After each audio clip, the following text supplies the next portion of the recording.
Welcome, everybody, to the June 2026 board meeting. I'd like to call the meeting to order and start with the Pledge of Allegiance. Please join me.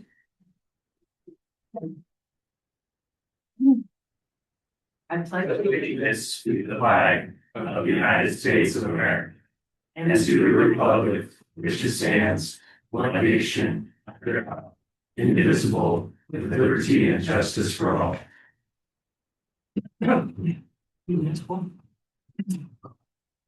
Okay, I would now invite the board to review the agenda, and I accept a motion for approval. Got a motion? Is there a second? Second. Any discussion? I'd like to propose a minor modification. I had originally a discussion around the policy 108. It's a low priority discussion that I just like to kick the can down the road. So if you guys are fine with it, not do a policy 108 discussion as currently. Kohler, do you accept that amendment? I do. Okay. Thank you. All in favor? Any other discussion? Or the agenda? Okay. All in favor of the agenda as amended, signify by saying aye. Aye. Any opposed? Okay, that passes unanimously, and now we will go to our safety room. Morning, everybody. Morning. So, since it's fire season is upon us, it never ends anymore, it feels like. How do you start a fire? Takes tinder, kindling, and then fuel. You add a spark to the tinder, got a fire. Then begin adding bigger pieces on top of that fire, and then have some more.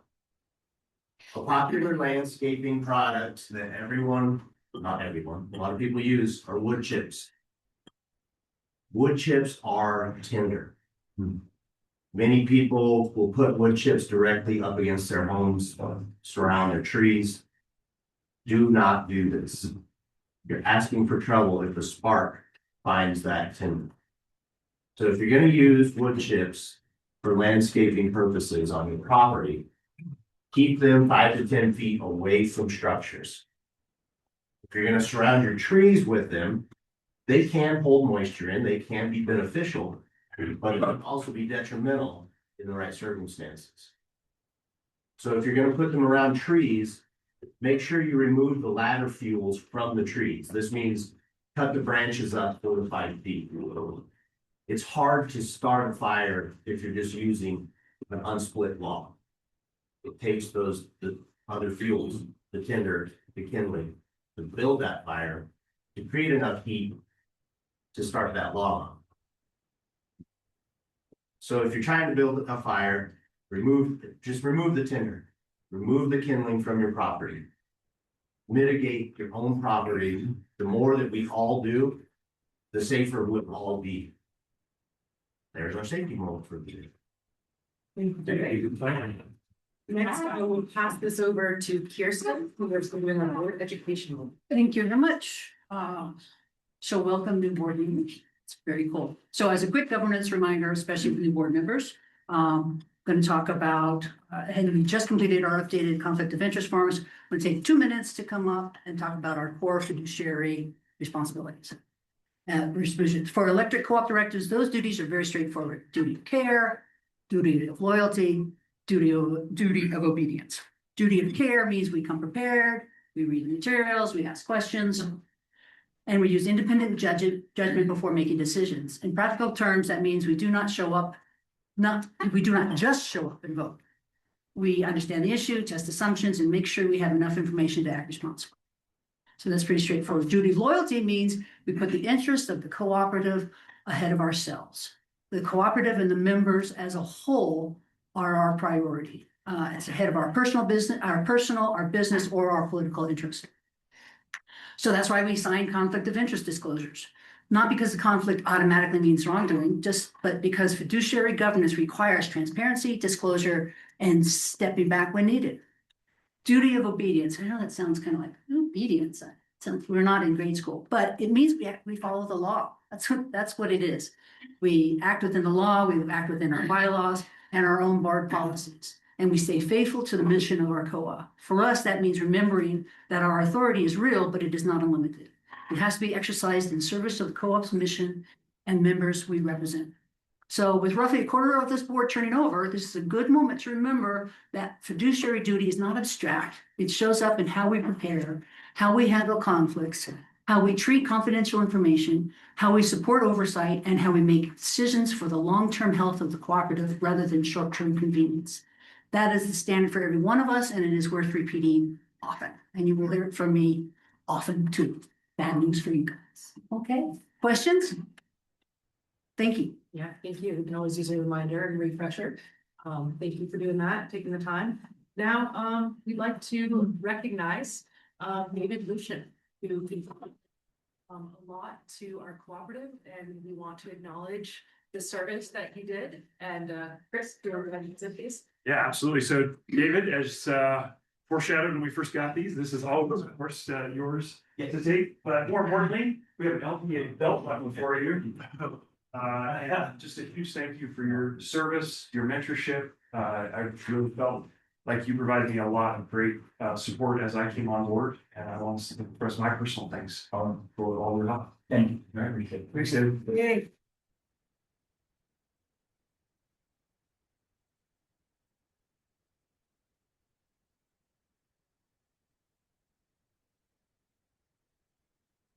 Thank you, Chris, for doing that, and thank you, David. Go ahead now, we'll move on to the member comment section of the agenda. Grant, can you please give the preamble? Yes, the board encourages comments about the cooperative from its members. Board will take all member comments under consideration, but it will not necessarily provide a response during the member comment period. Board asks that each participant's comments pertain to cooperative business. Those wanting to address the board during the public comment period are granted 5 minutes to address their topics. And for those online or for those in the room, there should be a timer in the corner of this video where you can monitor your remaining time. Lengthy comments to the board should be submitted in writing. Formal complaints must be filed in writing and submitted in compliance with applicable board policy. Comments from the public will be directed to the entire board and not to any individual. No personal attacks shall be allowed. Failure to follow these requirements may cause the public comment period to be terminated. Copies of our cooperative policies and procedures on public comment and filing complaints are available on the cooperative website. Thank you, Grant. So we'll start with any comments here in the room. Yes, ma'am. Please state your name and your district if you know it. Okay, my name is Susan Atkinson, District 3. I was at the annual meeting and Nicole, you were answering the question about transparency. And one of the answers that you gave and how the board demonstrates transparency is that you said that you answer questions at the monthly meetings. And my understanding is comment only versus question and answer. I used to attend the meetings regularly pre-COVID days when question and answer was part of the member beginning. And I want to say from a member's point of view, it's very frustrating to have a one-sided conversation. And I am requesting that you bring the question and answer period back to this time and not have it be a comment only. And as you said, Nicole, and as Kirsten said in her message this morning, transparency is important. Question and answer builds that transparency. It also builds trust with the members and accountability for the decisions that you make. The second thing that I want to comment on is, it's actually more of a question, but since you're not taking questions, it's about conflict of interest. I'd like that spelled out. What is conflict of interest? What's not? And then also, are there examples that the board in the past has recused themselves from voting because of conflict of interest? I just like more background on that issue. Thank you. Thank you, Ms. Atkinson. And now I'll go to the online forum. Do we have anyone on Zoom that'd like to speak?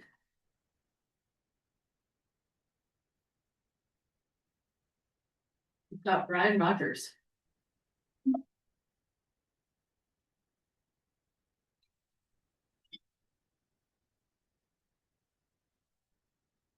Go ahead, Brian. Awesome. Hello, my name's Brian Rogers. I'm a LPA member in District 3. Yeah, I just want to congratulate everybody, all the new board members, and Nicole for your reelection. Yeah, I appreciate everybody who's stepping up and serving for our community. I know that it is an act of service and yeah, supporting us in our energy future. I do want to say thank you for setting your strategic goals of reducing greenhouse gas emissions by more than 80% from the 2005 levels by 2030. I think you've done a great job, especially during the annual meeting, emphasizing that. And it is an important commitment as we continue to deal with the climate crisis and to show that our members show that you care about affordability and climate responsibility. As yeah, you continue to move forward with that goal, I hope that you continue to clearly communicate how progress is being made and how that is being tracked around like what metrics are being used and how members are receiving updates. I know you've already been, yeah, I want to reiterate you're doing a good job at that and want to continue to emphasize that importance. I also want to recognize the opportunity that LPA has right now to reinvest in the power supply savings that we have. Currently, a lot of utilities and co-ops are facing higher power purchasing prices, and they're trying to do everything they can to keep rates low. So I believe right now, continuing to take advantage of those lower power costs by investing in infrastructure upgrades, ways to keep our infrastructure more reliable, and local projects that are investing in the local long term. I think this is an exciting opportunity.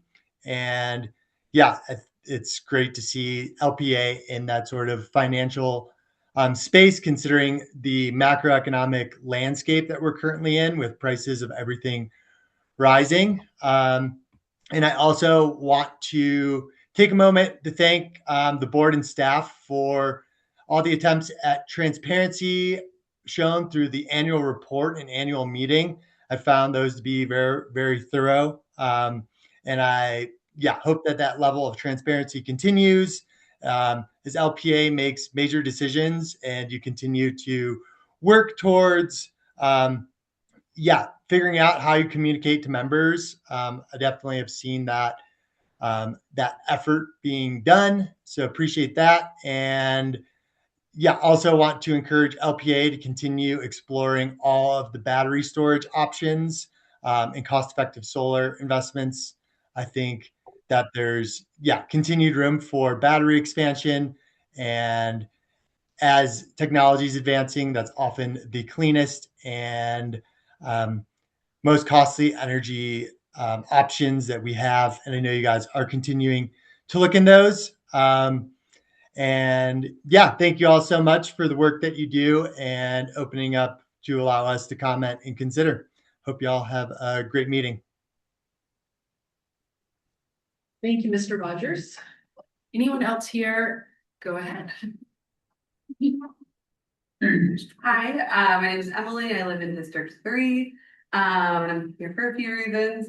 First, I want to thank LPA staff. I live in the Riverview area, and we've had 2 power outages in the last month, but it has been so responsive. I feel like I've gotten a text before I even noticed the power was out, and then a text when it's back on. So just want to congratulate the staff for being really quick, and I really appreciate it. And I'm a full-time work from homer, so I really need the Wi-Fi and really appreciate how quickly it is to respond and just those updates. So thanks for that response. And then I want to congratulate the new and incumbent board members.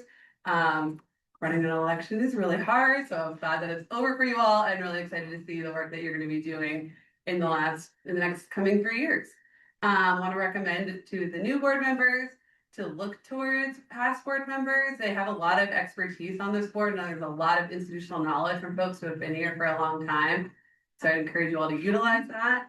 And then I want to remind the board of their commitment to the greenhouse gas reductions. I think we really need to be urgently doing all we can to reduce our climate footprint. And I know LPEA is committed to that. Your member surveys have shown your members really care about that. So I just really want everyone here to keep that in mind as you're making decisions for the co-op. It is the most important issue here. And then I just want to kind of comment or add my 2 cents on some transparency stuff. I have been at nearly every board meeting for the last 5 years. And every time I posed a question, I really appreciated the not responding from the board, because as much as the board makes great decisions, they don't always know the day-to-day details or the in-depth knowledge that the staff does. And I've always been followed up after when I have a specific question, and I've seen other people provide who had comments, been followed up by like the relevant staff person who has that expertise. So I think that system works well. Sometimes if you're put in a position to speak on something you don't know about, it doesn't always convey the most accurate information in the moment. So I'd rather wait and get the real facts, right, from the right person. So I appreciate that system, and it's worked well for me and worked well for some other folks that I've seen over the last 5 years. So just thank you all, and looking forward to seeing the work you'll be doing. Thank you, Ms. Brogan. Anyone online? Last call for online comments. Seeing none, we'll move back into the House. Anyone? Go ahead, sir. Yeah, good morning. My name is Dave Peters, and I'm an LPEA member in Durango District. Congratulations to the new board members. You've got some big challenges ahead, and I hope you will find solutions that will benefit all our members. The recent series of LPEA power outages is being talked about and raises some questions on power reliability. While there are, what are the root causes? Is it manpower, training, preventive maintenance, or something else?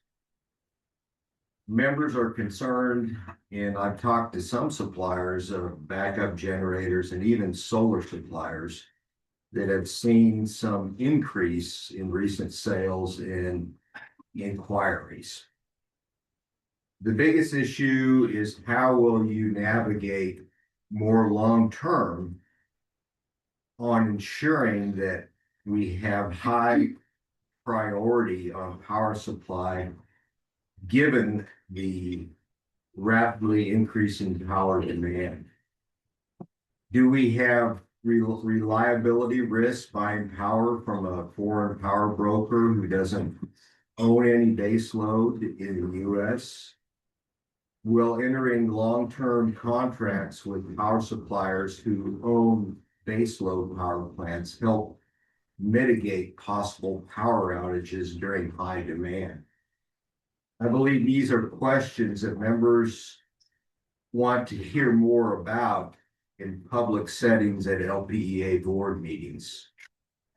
Will LPEA proposed best facilities help mitigate interruptions when we lose power from our primary power supplier?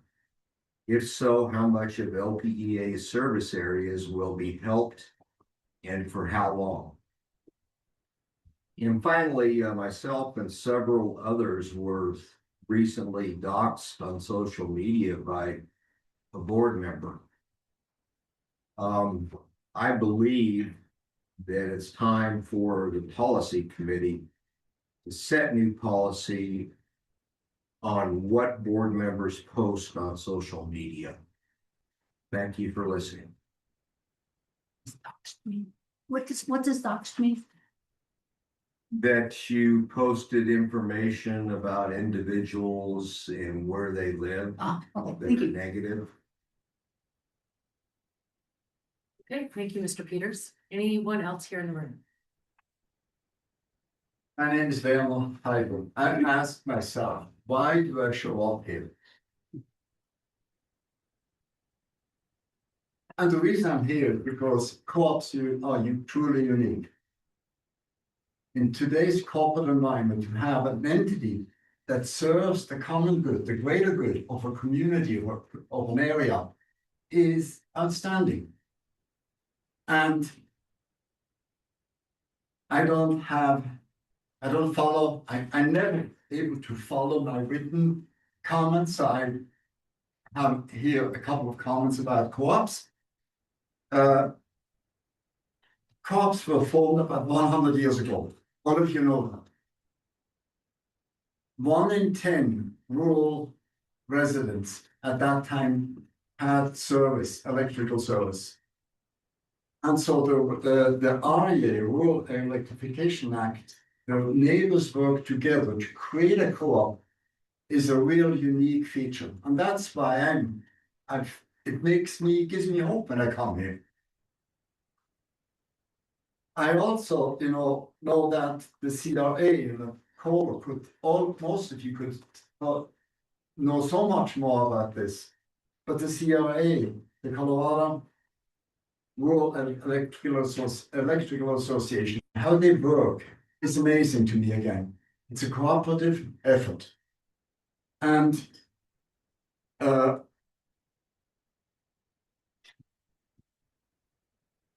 foremost, now that we have new board members on your board, the personal peace and opinion do not matter as much as the common benefit to the co-op and to your members.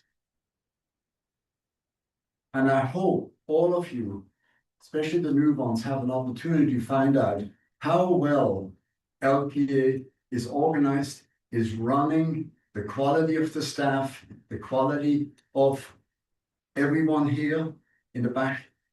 Also, everyone here, board members and staff. I really thank you for that. And this is why I keep showing up.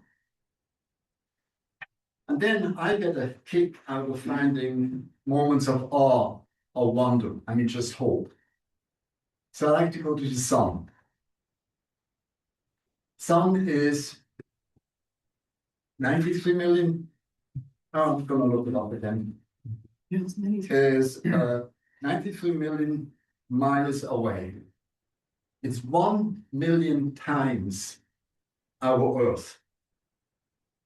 It's a fusion reactor. And that fusion reactor provides light, daytime light. It holds our solar system together. And that in itself is absolutely totally amazing to me. Truly amazing. The other thing that's happening now is that solar energy actually is being utilized to generate, as solar power is used to generate electricity with solar panels and related activities wind, but I like to focus on solar panels. And that provides every individual co-op the ability to pull away from the corporate nature of our economy and to take care of their members locally. This is truly unique. And I think that's the bigger picture why we see co-ops being able to remove themselves from the few centralized power generating stations and go localized into get energy from different sources. And that provides reliability. Diversity provides reliability. So I really thank you for the process. I like to think about how amazing the sun is and how amazing actually a co-op is today where we are. And we should find the common, what benefits in the common, which we can find actually in co-ops and you meeting here once a month. And thank you for the staff. Thank you very much, Mr. Heiberg. Are you District 3? Sorry? Are you District 3? District 3? District 3. Sorry. With District 8. Oh, District 3. I asked you because I was like, every single one of our comments today have been District 3. Way to show up, District 3. Anybody, go ahead. Hi, my name's Erica. I'm also a District 3, so sorry for the lack of diversity. I'm also super grateful to be part of this district, and I do want to congratulate our new and incumbent board members. I know it's not an easy task, but it's a really important service to our community, so I really wanted to thank you for that. I'm also the regional energy coach for Core, and so I just want to say I'm really looking forward to continuing to partner with LPA to reach all their goals. As it's really important for lots of different levels of our community to have really abundant, clean energy and abundant, clean, affordable energy for everyone in our community. So looking forward to partnering with you all, and thank you again for all of your work. It's Erica Brown. Yes, thank you, Ms. Brown. Anybody else? Okay, seeing none, we will close down the public comment period of the meeting. I'd like to just kind of iterate what I heard. First, I heard that I misspoke at the annual board meeting, and that there is a desire for a question answer part of our board meeting, and also more information of conflict of interest. Also, then I heard about greenhouse gas reduction, reinvesting in power savings, appreciation of the transparency that we've shown thus far, an appreciation for responsive communication during outages, a question about power reliability and power supply, an interesting history on cooperatives and some philosophical musings on the sun, and then an interest in further partnering with LPEA to help supply clean, abundant energy to all of our members. I do want to make a quick comment about some outages that happened this last week. We had two really pretty widespread outages in south of Pagosa, 1,500 members back to back. They went out. It was, both of them were caused by trees that were outside of LPA's right of way when they had high winds. The outages, we were operating, it was red flag day, so we were operating under enhanced wildfire mitigation settings. And that means rather than having a line trip 4 times before it has to be physically looked at, the first time it trips, power we actually have to have line crews that go and look at the entire line. Both times there was trees that were pinning the line down. And I think it's a really good thing that those lines were not energized. That could have been a real wildfire danger. So I thought it was a good example of, this is a decision that we made to protect our communities from wildfire with these enhanced wildfire safety settings. It does mean there will be more frequent and longer duration outages, but it's crucial for what we're navigating in these hotter, drier, and windier conditions that we're in right now. I want to appreciate our crews for the quick response, especially on day 2. The Durango crews came over too, so thank you. I know it's hard to be out of power for, it was like 4 or 5 hours, and 2 days in a row is tough, but I really appreciate how I saw you guys communicate about that and the team effort that it took to get our members back online. Is there anything that you wanted to say, Chris, before we close this down? No, I don't think so. We did send out some significant communication after the Durango outages as well. So just to say that one of the co-tenants at our facility made an error in the maintenance they were doing on their equipment. And that's what led to the outage. We've corrected that procedure with them and I'm confident that it won't be repeated. Thank you. And the other one was an animal, right? Yeah, there was a small outage that was caused by the animal interaction, I think is the right euphemism for that. Yeah. So just member comment about conflict of interest question. And I would just say that you can go to policy 129 on the website.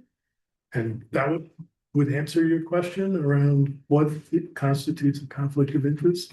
It's a policy we've had for years and years and years. And yes, earlier directors in specific circumstances have recused themselves.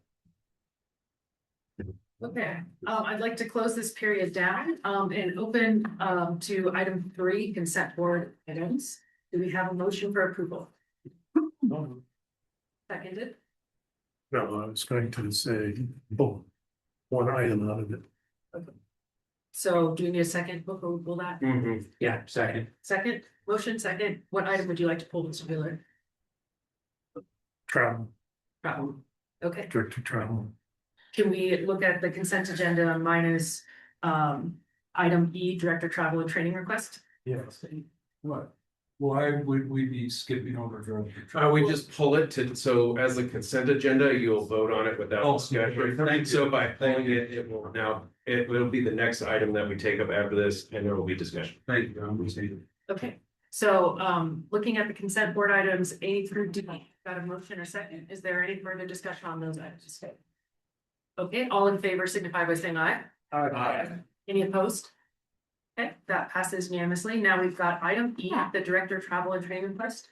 Mr. Wheeler, do you want to discuss it? Yeah, so Director Purser, you had a request, apparently you had insufficient budget. And I just wanted to point out that in the past, we have allowed that director to ask if any other director would give some of their funding. So I want to make sure you have that opportunity to do so. And I'm happy to Top it up. hear whatever it is you want to request. And let me make one comment on that. Also in our policy on director training and regarding our budget, it says a director gets budgeted 5,000 a year. So I think we might consider in policy that new directors start with a budget of 5,000 instead of whatever's left over. Because training for new directors, correct me if I'm wrong, is very, very critical. It also, it mentions that new directors are encouraged to take the director certification training in their first year. And both of those courses are offered in this financial period this year. So you can't have it both ways. But I appreciate that opportunity. Thank you.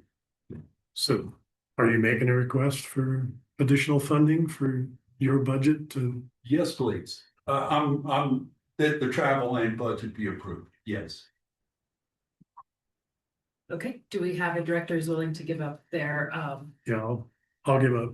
I don't know how much the delta is. Do you have any idea? It's about $800. So I'll offer 1,000 a month. Okay, great. Thank you both. So now can we go ahead and I'll accept a motion to, I guess, do I need to accept a motion to pass You this? still have to pass that. Yeah. I'll open the So floor moved. for motion. Second, Second. motion and a second. Any further discussion? Okay, seeing none, all in favor? Any opposed? Okay, that passes unanimously. Now we're going to go to the election of, the election process. Do you want to give us a heads up on how this should? Yes, so under our bylaws, we are obligated to elect officers via ballot, right? So what we have typically done is had people either be nominated by another director or self-nominate. And then the next step is that we'll see if the person who was nominated will accept the nomination. I think we sort of take it for granted that if someone self-nominates that they are accepting that nomination.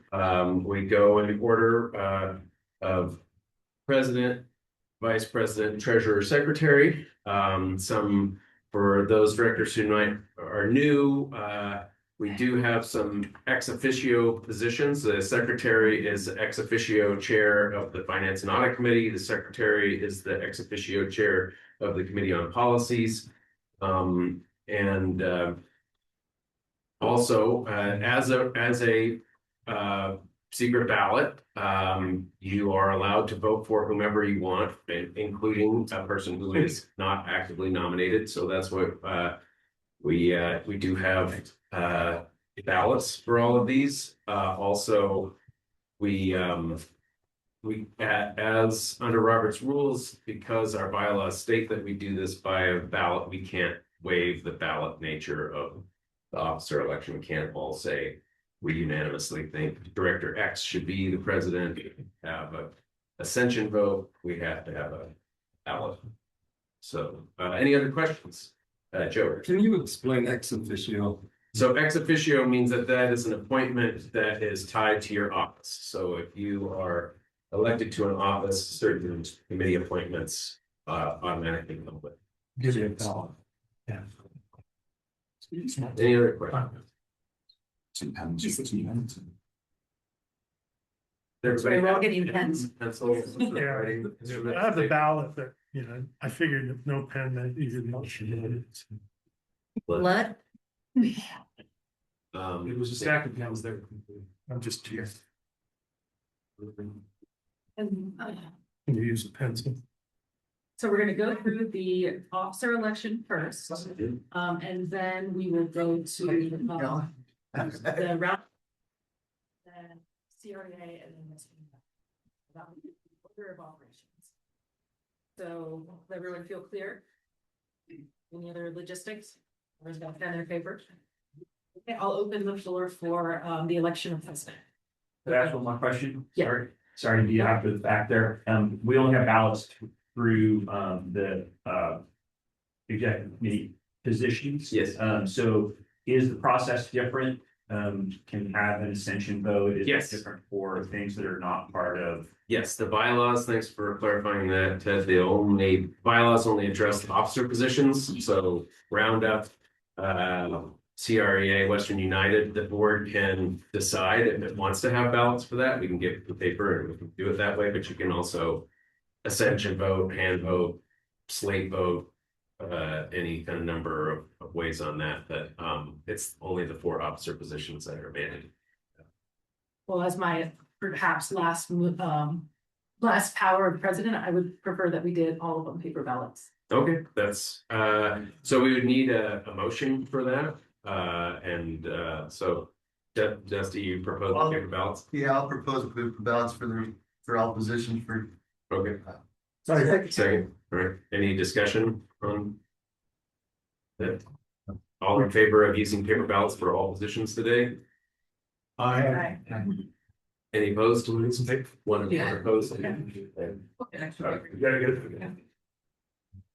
Graham, I was opposed. Oh, you were opposed, okay, so Tim, you wish to oppose. Any other questions about process? Thank you for asking that. I just thought my stack was a little small. Yeah. Okay, so now I will open the floor for a nomination of president. Go ahead. I'll nominate Nicole Pitcher. Okay. Any other nominations for president?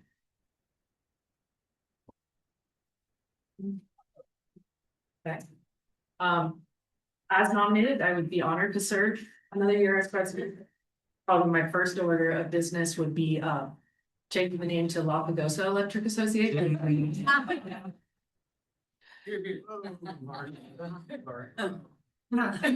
Don't stop past the close. Yeah, when I said this role, I always thought of it as a 2-year job. I feel like it took 6 months to figure out what I was doing, another 6 months to feel like I was doing it well. And I am convicted and have the space to continue that work at the level I've been doing it. It has been an honor to lead the cooperative during this really historical moment. What motivates me to continue as another year? You know, I don't think that I'm the smartest person in the room. I think my strongest skill as a leader is that I recognize other people's strengths and I empower them. So I think that is what I bring to the table. So, and also in terms of all of my honorifics of Miss, Mrs. and Miss, I think Madam is the best. And so I would be honored to serve again. Now, do we vote? Yeah, so no more nominations, so I'll go ahead and take a vote. Couldn't be done by acclamation, if there's only one. We can't, no, because under Robert's rules, I think that you nominated on it for nominating candidate. Burning the process. Did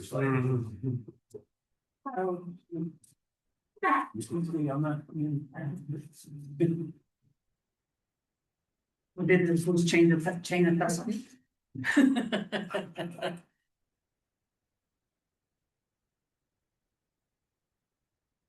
Okay, so now let's to. Well, we need to wait. Oh, okay. Gotta add it all up. Where it's the. Thanks.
Also, Nicole.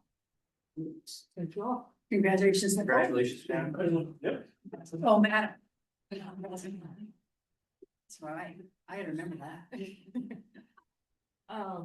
So now I'm moving to vice president. I will move forward for nominations. I nominate Dusty. Okay. Any other? Dusty, do you accept the nomination? Yeah, I'll accept the nomination. I think the VP position is an important one. It's one that could be utilized heavily within the group to kind of keep policy heads on track and be a good liaison president.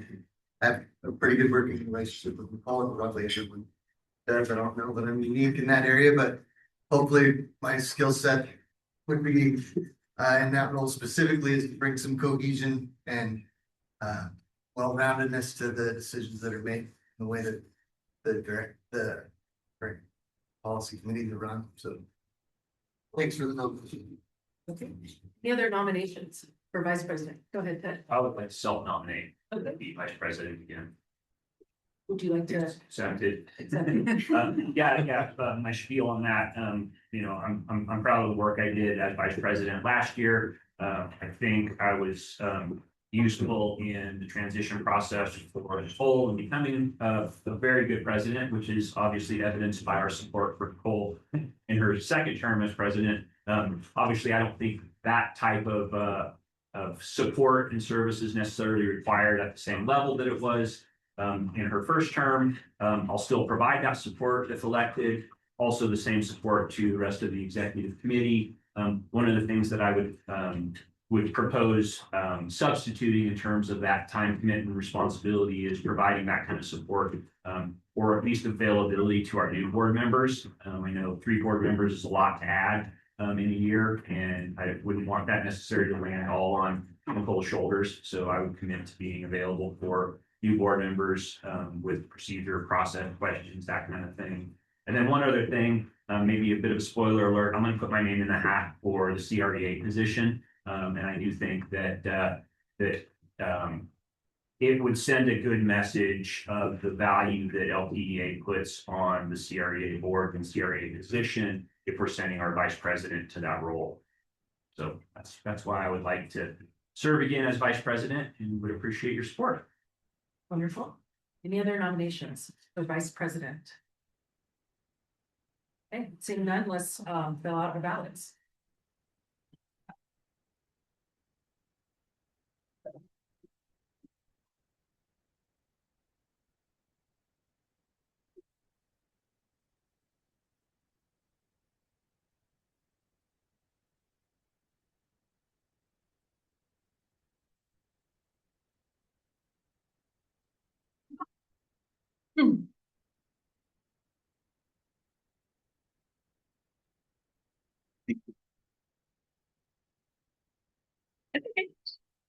Hey, Graham, while we're doing this, can you answer a question for me?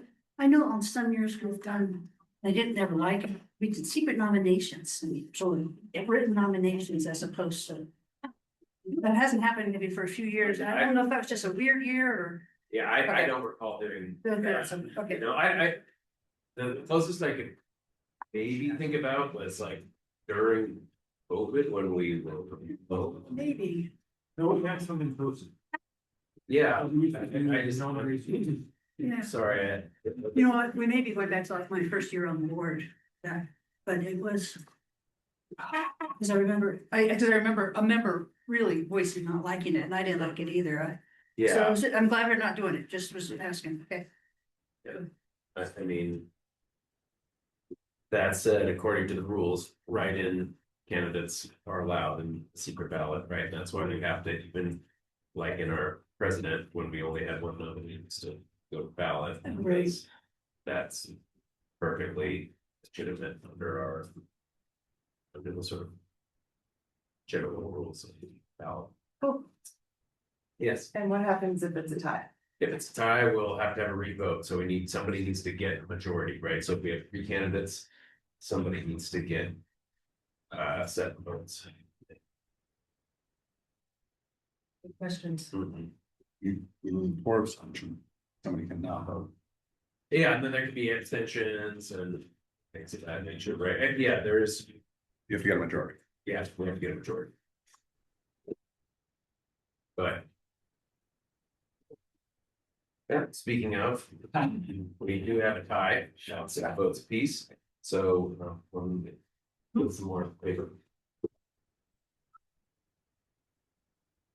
And do we open the floor again for further remarks, or what do you think? I think that'd be called for.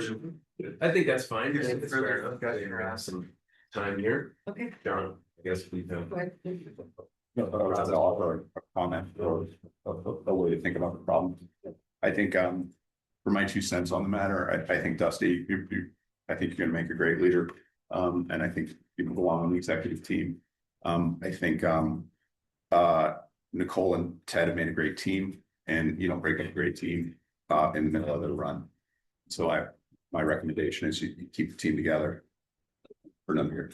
Let me, because I feel like that got away from me a little bit. Why don't I? I'm sorry. No, I wasn't clear on what I wanted the process to be, so maybe we allow them to speak and then fellow directors to offer their.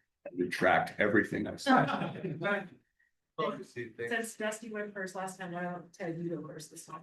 Sure, I think if I had more to say, I would have said it, I think I provided the input that I wanted to. I guess, given, given the comments that were made, I would, I don't know about like in writing or anything like that, but I would commit to, like this being my last year in the vice president position, I think this was clear in my original comments. It is about the support. It is about that teamwork. But I also respect that a vice president role is a transition position. It shouldn't be a permanent position. And there's not a good reason to have someone long-term in that role. I would make that commitment, at least verbally, that this would be my last time doing the vice president role. Leave it at that.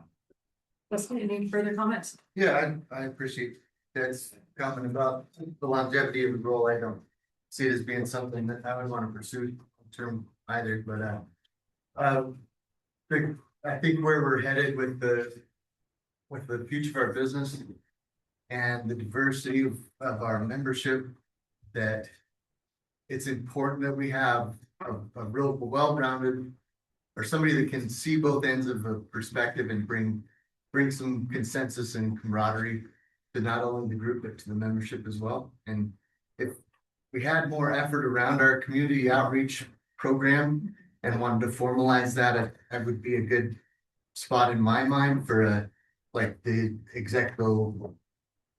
what was the Ex officio position for that group. And so that's one of the motivational purposes for me wanting to put my name in the hat for that. And also, we go back to keeping our committees on track. I think the VP should kind of help the president in that regard and be kind of cracking the whip and making sure that we're having our meetings and that our committees are making progress and that things are pursuing along the track that needs to be. And that felt like a gap this last year for me. And I really appreciate Ted helping out with the VP position this last year and getting up to speed and running. And I feel that role has been served. And I'm not necessarily trying to replace Ted. I'm just trying to put out that I think my position is unique and my skill set would be beneficial to me. Any comments from other directors? Question, go ahead, Jen. I agree that I think you're a great leader. I'm just wondering, have you been on the executive committee before? No, last year was my first year on the board. Oh, okay. Any other comments by fellow directors? Dusty, would you be willing to be president then? I think eventually I would be willing to do that. I've had some experience running different groups. I'm the president of a couple different smaller boards already, so I'm versed somewhat with the Robert's Rules of Order. I have the capacity to run meetings should the president not be there. I won't hold that against you. Good question to bring up though, because it's the most important role of the VP is to be able to step into those shoes. I can hand it to Kirsten. I was putting my hand up because I did the nominating, so I thought I should talk about why I nominated Dusty. I see him as a quiet force on the board and a leveling force that, you know, when he talks, he has already weighed both sides, and I really appreciate that. I appreciate his relationship in the community with the folks in the community that I don't have relationships with and that I kind of don't have a door into. And so I think that's very important to me. I think am I supposed to call you Jen or Jennifer? Great question. You pick. Okay, what does your mother call you? Don't do that. Okay. Sorry, I'm so sorry. So sorry, Jen. I'm so sorry. We'll go with Jen, everybody. That was implied of me. Fine. People have been, we've had a president who was their first year on the board, so don't worry. I'm not sure if you're worried or you're encouraging. Isn't it great we got somebody new on the executive committee, but don't let that color you. It's mostly kind of the person for the moment and what we're looking for. So that's for me. Dusty's our person for the moment. Good, Cole. Yeah, I'm just gonna add on to what Kirsten said, and I just like the new energy I've seen from Dusty on the board and speaking up. So I'm supporting Dusty. I too am in support of Dusty. I think one of the most important things on a board is diversity, and that would be diversity of thought. And I believe that brings more to boards than just about anything. Diversity of thought brings forth better discussion, better ideas in the long run. And I believe that Dusty has absolutely brought that. We may not all agree on everything. I'm pretty sure we won't, but I do believe that giving different ideas a run and thinking about them is highly important. And I see Dusty as having done that very well. Okay, any other comments? You thought getting through election was like the last time it'd be that awkward. Here we are. Good. We also, I think transitions of the executive are important. So if this is your last year as president, you said that, and we're looking at what's going to potential transitions in the future. You mentioned it took you 6 months to learn the job. It might be convenient to have somebody in the vice president role who in the future would move to president. I can see the virtue of having a former president as vice president in your first year to help with that transition. But now I think we should be more forward looking and thinking about who a potential next president is and being mentored by the president in the second year might be convenient. So I'm supporting that. Any other comments? Okay, with that, we are going to try this a second time.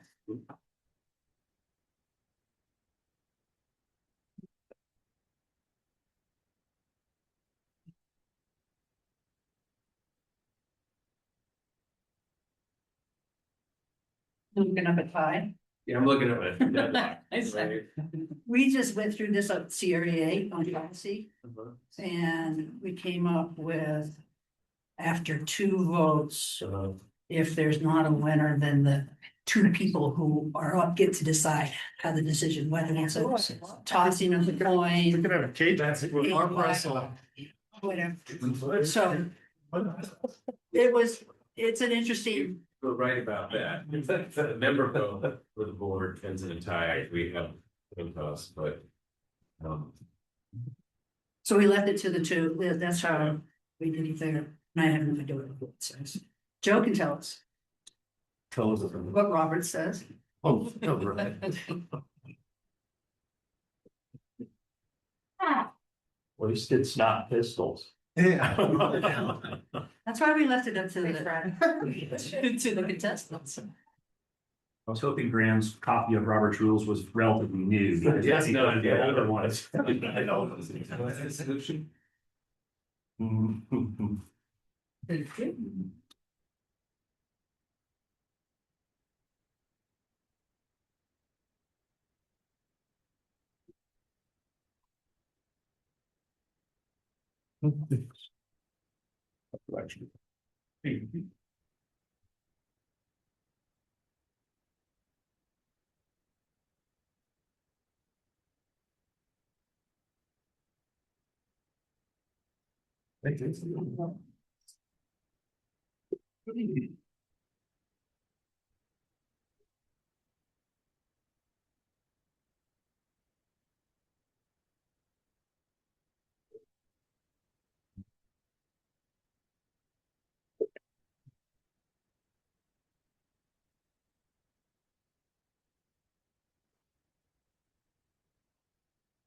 For that's.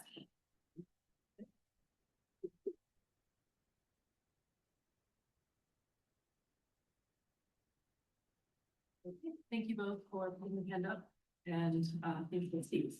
And the next vice president. Now we're going to move on to the secretary. I'll open the floor for nominations. Go ahead, Cole. Nominate Joe Anderson. Joe, do you accept? Accept. Any other nominations? Would you like to say anything? Yeah, I've been on, I think I've been on the policy committee for, gosh, I think 6 years now. I'm a former editor, reporter, so I do like the wordsmithing.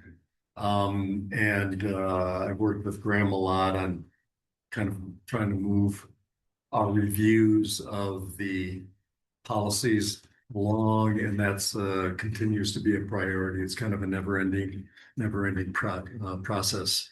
And I enjoy the work generally, and I think as a former editor reporter, I think it's a good place for me to be. And I always think it's good to have a septuagenarian on the committee too. So. Well, thank you for your willingness. Sir. Any use of big words. Okay, let's all fill out our ballots. Nomination. Oh, yeah, I'm sorry. Any other nominations? Okay, so you're on.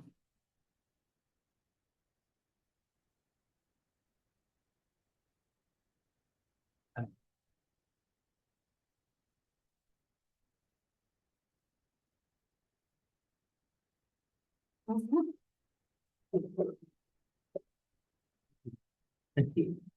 Thank you.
Well, good job.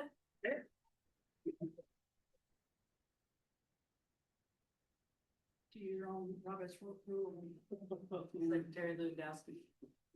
Our last officer position, treasurer. I'll open the floor for nominations. Go ahead, John. I'll make Tim. Tim, do you accept? Yes. Okay. Would you like to make some remarks? Sure. Thanks. Got 10 minutes. Joe's taken. Thank you.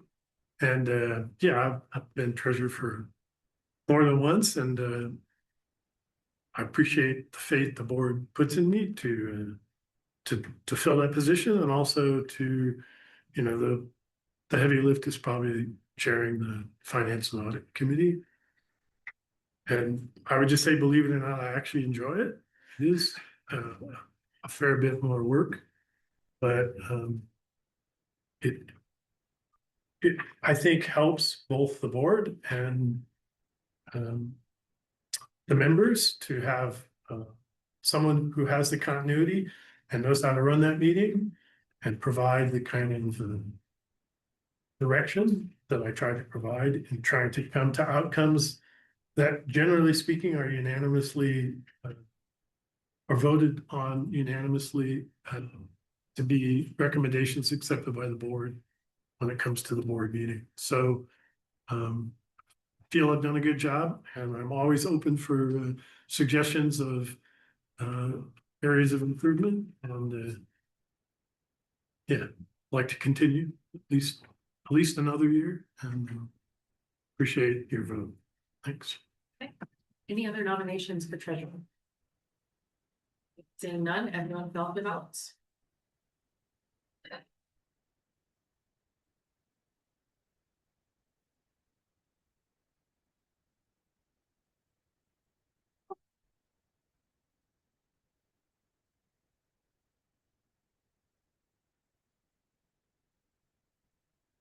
That's the next things we vote on are this rigid. If there's only like one nominee for one position, can we skip the ballot, or now that we've? Yeah, I mean, I think we just at that point do a quick motion to have an acclamation vote. Acclamation, yeah. For which vote? What, an acclamation? So if we only have, if we all, yeah, it's basically, sort of, does anybody object to Director X being rounded up? In another world. I asked that at the beginning, and you said no. That was correct. So officers are mandatory ballot. We had a motion at the beginning of the process to make everything by ballot today. But if we get to a point where people want to reconsider non-direct, non-officer positions. So that was my. Yeah, and so you can basically sort of veto your old vote. So now we actually don't need a ballot now. These subsequent positions. Right now, we have a ballot. Right now we have a ballot, so that's what I'm saying, we have to, in order to not, like Nicole's question was, do we have to use the ballot? Like, you don't have to use the ballot, but in order to not use the ballot, you need a vote. Yeah, it could be as simple as I move that we don't do, that we do a vote of acclamation for CRA. It doesn't have to be more complicated than that. So.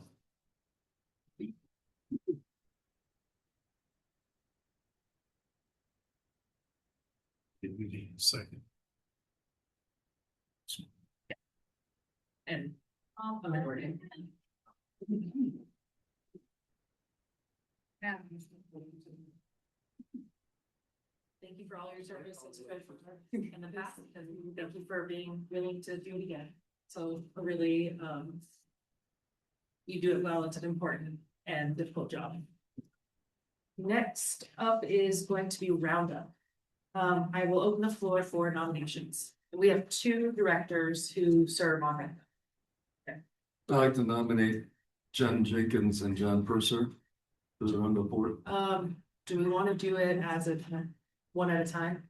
That's probably the easiest with balloting, right? Okay, which one would you like to start with? John Purser. Okay, John, do you accept? I'll have to decline. I would have a conflict of interest. Okay. Would I have a conflict of interest? I believe Susan's going to apply for the open position on the roundup board, and so that might not be appropriate for this meeting. Okay. Thank you for that disclosure. Thank you, Joe. Okay, would you like So I'll nominate Jennifer Jenkins. to accept? I accept Okay. with enthusiasm. Okay, and then, go ahead. So yeah, you jumped quick, but could I make a comment? Yes, of course. So I just think, Graham, this is a teachable moment here about conflict of interest. Is that a conflict of interest? I don't see it that way. Other than if John voted for Susan to be on, that might be a conflict potentially, but even that, I'm not sure. So, And this was a question we had from a member. So I'm just asking, is this an opportunity to like help us all understand their new directors? I will say, if it's okay for me to sort of address this for a little bit, I won't probably be able to really fully address this without sort of getting a little more specific research into this specific question by looking at Roundup's bylaws and seeing what, if any, conflict of interest issues exist in their governing documents. I would say this, right?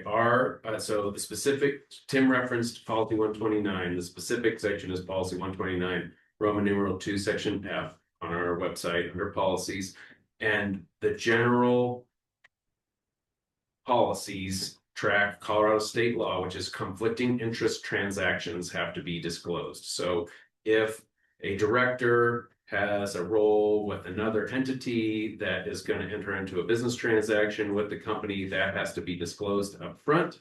And once that's disclosed, the remaining disinterested directors get to vote if A, they want to proceed with the transaction anyway, B, the director should be recused from discussing that or not, or so there's a lot, it's a very sophisticated legal process on what constitutes a conflicting interest transaction. To this particular interest, you can recuse yourself, you can deny or refuse the nomination for whatever reason you want. And we also, right, you can say, I feel this might appear inappropriate and I don't want to do it either, right? That we also have, to sort of Tim's sort of example, we have had directors in the past recuse themselves from board actions, even when a legal conflicting interest transaction situation may not have existed because they wanted to avoid an appearance of a conflict of interest. And so this particular action, if you feel that you don't want to accept this nomination, that's perfectly fine. And for whatever reason, I'm happy to sort of step out and do a little research and see if it actually creates a conflict of interest. But my gut impression is that I highly doubt it. But it's a fair enough question and worth research. I don't want to sort of toss it away. So I would love to do the job. I've disclosed our relationship and her intention. Yeah. If you folks are comfortable with that, and if you follow on and find that it does violate, then we just got to do this again. Yeah. Yes, I would accept the nomination and be happy to do it. Okay, so Thank you. in terms of process, I'm not sure if I really open up the floor for just, I think my next. Right. We're doing Yeah, so you're still nominated. I could like to nominate somebody. Okay, yeah, so we're still in the process of nominating. So right now I've heard nomination and accept of Director Jenkins, nomination and accept by Director Purser. I will open the floor for other nominations. Go ahead, Jen. I'd like to nominate Brad. Okay, Brad, do you accept? I would if it's found that John. So you're saying only as backup? Yeah. You accept nomination as backup? Yes. Okay. Go ahead.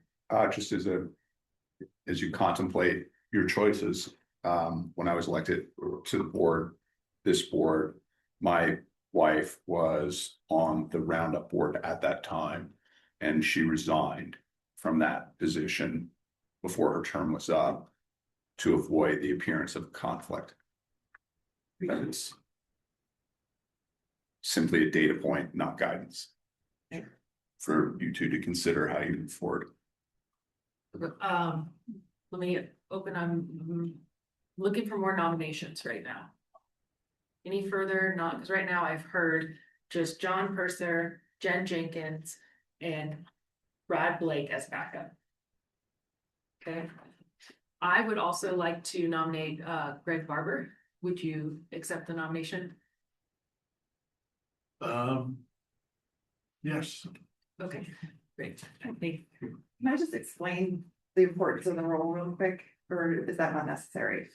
Are you familiar with the Roundup Foundation? I Okay. So yeah, I guess maybe. I'll withdraw. Okay, so then I would assume that makes yours no longer valid. And now we just have Jen Jenkins as the two nominations.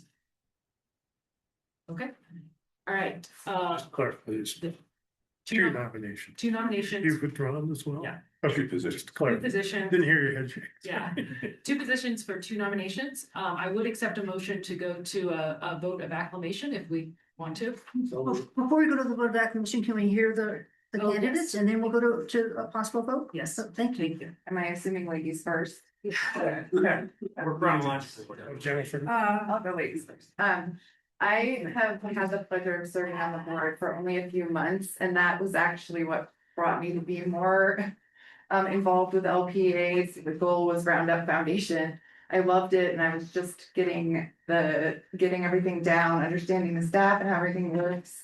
And there is a real need to support growing that foundation. I'm wildly ambitious about supporting that. And so whoever else would want to be on this, I would hope that they would also share that ambition. Please stop. Thank you. Go ahead, Mr. Barber. Thank you, and thanks for the nomination. So I've been a Roundup member since I've been in Durango and believe that it's an exceptional program. I have noticed declining numbers in it, and I think we have to re-energize the foundation so that we can increase those numbers and get it the momentum back that it has had at one time. And I'd love to be a part of that energy. So thank you. Thank you both for accepting and the process of nominations. So now I will open the floor for a motion. I move that we make the vote for Roundup by acclamation for Jen Jenkins and Greg Barber. Okay, all in, Yeah, that was second. any further discussion? Go ahead, Brett. I'll just kind of push along with Jen's comment. It's really a great community project, and I think one of the best ones I've been involved with. I've been involved with a lot of them in the community, and it's a good one. It's tough and it's getting tougher, and I think we're gonna really need some dynamic thought and push. And I think Jen and Greg would be great at that dynamic push in the community to get people involved. Great, thank you, Mr. Blake. Do we have the further comments? All right, all in favor signify by saying aye. Aye. Any opposed? Okay, that passes unanimously. Okay, now we are on the CREA. I will open the floor for nominations. We have one delegate that represents LPEA at CREA. Okay. Do you accept the nomination, Tim? I do think so. Okay, any other nominations? Go ahead, John. Nominate Kirsten. Kirsten? Thank you, John. Yep, I said. Okay, any other nominations? Okay, seeing none, I will give Ted the floor first. Thanks. Yeah, so I alluded to this in my run for vice president. I guess the reason why I want to do this and think that I would be a good candidate to do this is really largely related to our organization's sort of all in on CREA being our legislative advocacy organization. We had conversations in the past about different alternatives there, and we landed on this, and CEO Hansen has really put himself into it, made some progress there. I see that as a great place for the work of LPEA to have some influence and to really do our best in that venue. In order to do that, I think we really need Team LPEA to be at the table at CREA, and I have seen what I would consider some counterproductive activity there. I think that some of what Kirsten has done there has been very good board participation, but I wouldn't say good LPEA team participation. Two items that I would point to there. It's the only two items I have, so I'm not saying a couple and leaving a bunch hanging out there. But when Chris put the effort in to bring the CARE program back around for our for CREA's political action fundraising, Kirsten voted against that. And And I heard about it immediately from other members of CREA that why do you have a CEO that's pushing an agenda and then a director on the board that's not supporting that agenda? That was the only one I knew of. And then I read through what you provided us with your vote tally at CREA. And the other one that stuck out to me was, again, with Chris was being put forward to serve on an NRECA committee, and you voted against it. You clarified in your published record there that it was a point of order, but it was unanimous to put Chris on this committee, sorry. And the one outstanding vote against Chris was LPEA. I don't think that represents Team LPEA. You can say, oh, well, it's, he said, she said, whose fault? But the bottom line is the bottom line. The bottom line is what comes out of that and the perception that we're not showing up there as a team. I think I have a great working relationship with Chris. I got to serve as president with Chris as CEO, so I developed a strong relationship there. Then over the last year, as vice president of our board, continued that good working relationship. So I think that's a strong position for me to come to this role in. I'll put in strong effort. You have put in incredibly strong effort, so that's a high bar. So I need to live up to that level of expectation. But I think what I really bring here is the potential for us to actually utilize this organization, CREA, that we have selected as our legislative advocacy organization, that to hopefully actually get some momentum there. I think Chris has been very clear with us how important that is, for LPEA's future moving forward, to have some impact on statewide legislation. So that would be my goal. That's why I'm doing it. Appreciate your vote. Thank you, Ted. Kirsten. Great. I think it's so great that we came from last year questioning if we were going to even be in CRA to having a contest for people who actually wanted to go there and represent. So I super appreciate it. I am a terrible candidate, so I took notes. So I wrote notes. So but I first want to address the 2 points you brought up, because they were quite pointed. So the care one was, I found out after the fact that was Chris's project. He texted me afterwards saying I was for that. I wish you had supported it. I had been very vocal in support, and I guess you must have attended the meeting or something. So you heard me say, hey, it took a lot of huevos to do this. This is great. And then we stopped discussion after that, because there were 4 issues that CARE wanted to do, and we stopped discussion. And we hadn't brought the rest of the directors of CRA along, and then we did a straw poll. I don't generally like straw polls. Straw polls hold no meaning. And at that point, I said, no, I don't think we should do this yet. At that point, Taylor Ward, who's the great legislative guy at CRA, texted Chris and said, hey, why is it, you've got a disconnect here. And so I closed circle with Taylor later that day. And then again last week saying, Taylor, aren't we together on this? And he said, yes, I knew you were in support. I needed to know why. I didn't understand yet when I texted Chris why you had voted against it. So it was a straw poll. I voted against it. Absolutely. I'm a process person. You will see me do this again. So fair warning. I don't believe it affected Chris's standing on the board. I know that at my first meeting, I backed him on the SPP study. I had to drop out, and I was the only one who voted for, no, let's not stop this discussion, because there was a move to table it. And once again, I was the only person to not do that. And then the other one, I think you misunderstood, or maybe you misheard what the motion was. So the motion was, the last one was, he gets to put 2 forward, one and an alternate. And there had been a little bit of discussion. One had been for Chris, and one had been for the guy from Dave. Yeah. And then it just stopped. And I, again, was like, we should discuss this. And then the motion happened. And then right after the motion happened, it went straight to a vote, and there was no discussion. So again, stickler, you can't go straight from a vote from a motion to a vote. So after the fact, I registered And when what that vote actually was to let him decide, let the NREC rep decide. It wasn't for Chris or for David. I actually have reached back to try to correct those minutes, and if you know, we can get that. So I think you just got a little misinformation on that. So I wanted to direct those two specifically before I get into my written spiel. So, okay.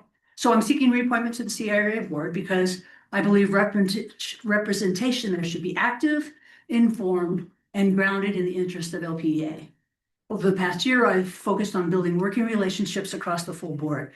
That includes both longstanding traditional voices and those pushing for change. I've consistently heard from CRA leadership, including both the outgoing and the incoming president, that they appreciate my candor, my preparedness, and my willingness to engage thoughtfully and ask questions.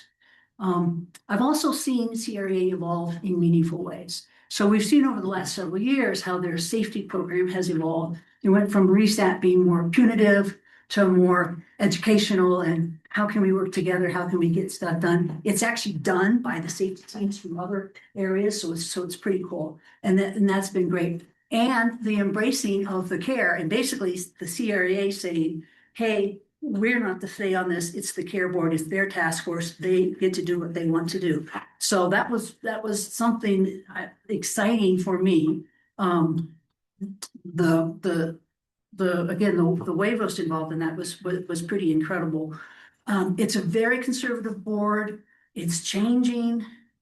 And I was pleased to see that people were able to put politics aside, and especially for the governor one, because that was a real interesting one. So in case you guys didn't have a chance to read the CARE task force, it was about getting involved early in the primaries. That was one of the things. And especially in the governor, well, for me, it was especially the governor's race, because the governor kind of screwed us this year because he's big friends with the insurance industry. So, and because of that, he was killing before it ever got to the floor, anything about wildfire liability. So with that, I was like, wow, we need to have a governor that more listens to us up front. And then where I'm less clear on how we pick winners and losers is on the more local level. But I think it's I think Chris had a really good point on that, which is you got to do it early. Once the primaries are over in this state, it's pretty much over. Certainly in my county, it's pretty much over. I always have to vote in primaries. So those are the changes. So one area I want to improve further is communication between LPEA leadership and CRA representation. So I've made it clear to Chris that if there's issues requiring advocacy, I need to know about it before I go into that room. I do feel kind of silly when people look to me like, oh, you're from LPEA, you should know about this. I'm like, sorry, didn't know that was a thing. So what I'd like to do is something that you taught me when you were on the tri-state board, and I took on when I was your recessor after you, where you meet, you have a time meeting. You say, okay, we're going to meet 3 days before the meeting. You meet, are there any issues? Do I need to worry about anything? And sometimes it's absolutely nothing. And sometimes, especially I imagine during legislative session, there's things like, oh, I'm working on this, I'm working on that. The legislative committee said, but I don't really, this is as important to me.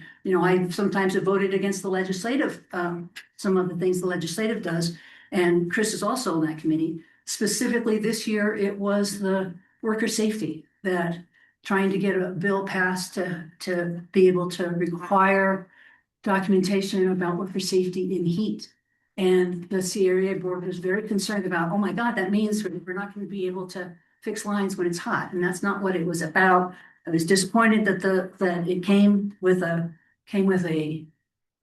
monitor recommendation. I asked that we support it, and it actually backfired. It ended up as that there was then a motion to support, to reject it or to run against it. So those are those kinds of things. On the CRA board, it takes the members of the board to make a decision on legislation. So you need 3/4 of the people there. So you can't just have you and a couple of folks. You have to be able to work with everybody. And I think there has to be that formal process so that I think an informal relationship is great, but I don't want to leave it up to an informal relationship. I sort of did this last year of, please let me know. And it just didn't happen. So I need to, I think I need to make an effort on my part, my bad that I didn't do it before, and say, no, we have to have a meeting beforehand. So I'll do that. So I would like to have I'd like to be your CIA rep this year. Thank you very much. And I'm sorry I went so long, but it's important to me. Okay, let's take out our ballots and cast your votes.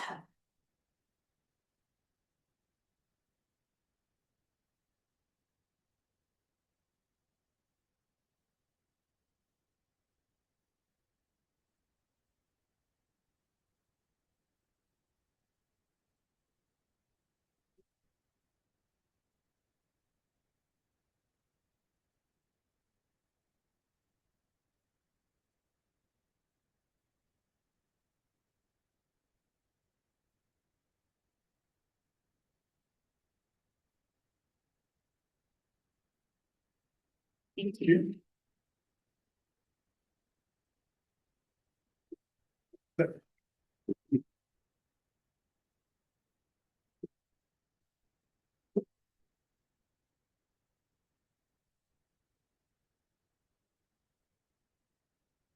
Graham, Yes. did you ever find out in Roberts anything about ties? Roberts did not have great insight on ties when, this particular outcome, right? Especially with, in general, tie is a loss under our bylaws, but the loss isn't an option in the, so when I sort of, went to Google to try and figure it out, right? It's keep trying, right? And ultimately, I think we would probably need to have had the board vote on what the sort of tiebreak process would be and Split decision.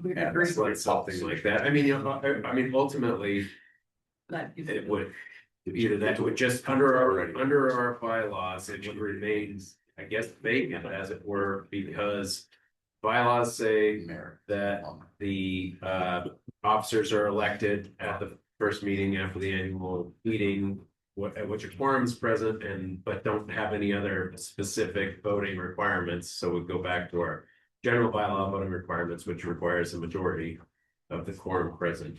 And so in that, and sort of kind of move this into a little bit of an orientation for new directors and things of that nature.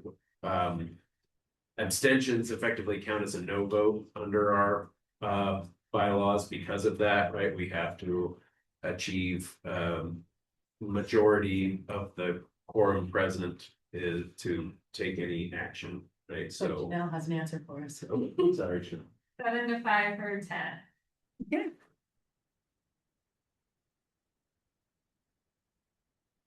Vote for willing to serve and welcome board. What is it a comment about? Okay, we're kind of behind time right now, so I'd like to just move on to Western United, and there's room for comments at the end of the board meeting, assuming there's time. Okay, so Western United, are there any nominations? Okay, go ahead. I'll nominate Greg. Greg, do you accept? I do. Okay, any other nominations? And I'll nominate Kirsten. Kirsten, do you accept? I do. Okay, any other nominations? Okay, so Greg, I'll have you give your spiel. Thank you. So I wrote down something. It's not very good at that. So thank you for the nomination. My background in supply chain and procurement gives me a strong foundation for strategic, long-term decision-making. I can help ensure that WUE remains competitive, responsive, and prepared for the future industry shifts. With my background in finance, I would contribute to sound oversight of WUE's operations and financial performance. I understand the importance of reviewing results, asking thoughtful questions, supporting disciplined financial management, and helping strengthen long-term stability and growth. As a new director, This position increases my ability to build relationships within WUE and other Colorado co-ops, which adds value to LPA. As our previous delegate did, I'm prepared to make a long-term commitment to this position and to secure key leadership role, WUE. I'm committed to contributing my experience, judgment, and leadership to help WUE remain competitive, operate efficiently, and continue to deliver reliable electrical supply solutions that benefit LPA and all of our members. Thank you. Greg, go ahead, Kirsten. Yeah, thank you. I served on the Western United Electric Board for 2 years previously, and I stepped down when I was trying to be the tri-state director again.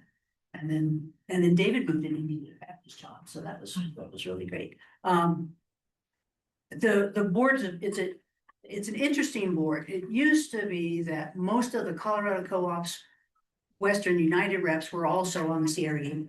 So if you were on one, you're always on the other one. That has decreased. I think now it's only 6 of those members, but it's still a great place to have a voice with and now that I'm not sound CRA, it'd be a great place to have a voice with the CRA reps if there's something that we as LPEA need to help forward. Also, it's expanding drastically, which is very cool. So we just brought on Kansas and such. It's super well run. The trick of the board there is always, it's so well run that I think sometimes the board kind of almost goes to sleep. And because you think, oh, it's just going great, it's going gangbusters, we're making all this money, maybe turn back. But you have to always, when something is running that good, you always have to question. So I do recall, again, being the voice on the board saying, but what about this? Who does this? What's our backup for this? So I will bring that voice. I don't bring supply chain. That's an operations thing. I don't bring the finance, other than that I always question numbers. And I always question. So that's my strength. I would love to be on that board. I would love to continue to work with co-ops throughout the state and actually throughout the region. We've got Utah members. We have a lot of New Mexico members. Sorry, I'm saying we already have. Okay, so that's it. So I would appreciate your vote. Thank you very much. All right. What's everyone felt about it?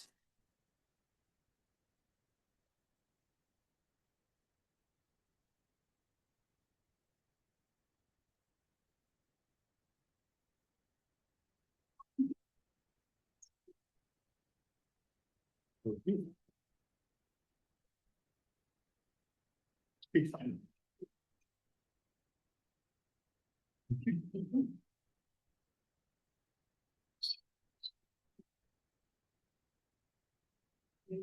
Oh, sorry, dear. Yes.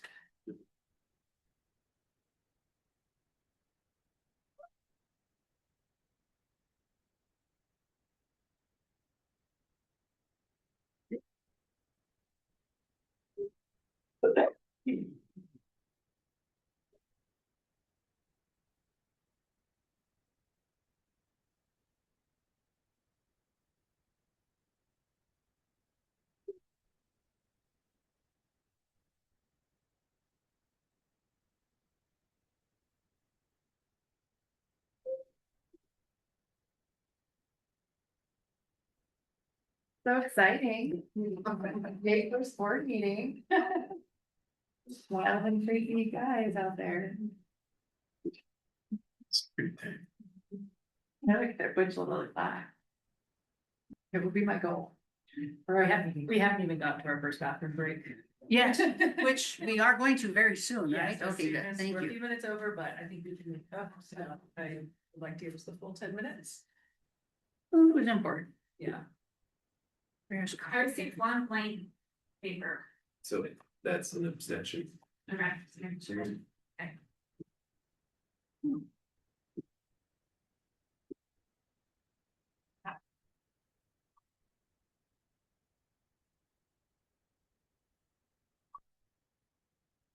You looked on the other side too, right? Yeah. There we go. Blind spot. Presentation. Attention. I'm a stickler. And then the floor for Greg. All right. Okay, so, let's take a 10-minute break. We have one last order of business, so the alternates, I might propose that someone nominate the Western United Director to serve as the alternate CREA Director and vice versa. We've historically done that because of the close physical proximity and time of the two meetings. They serve well as backups for each other. So moved. Sorry. Okay. Willing to do so. Any discussion? Let's get, you okay with that? Willing as well. Okay. Okay, so we got a motion and a second. Any discussion? I'd like to take my president hat off and just make the comment that, I think Kirsten would be a good option for backup for either of these, so. For what? She could be. Oh, alternate.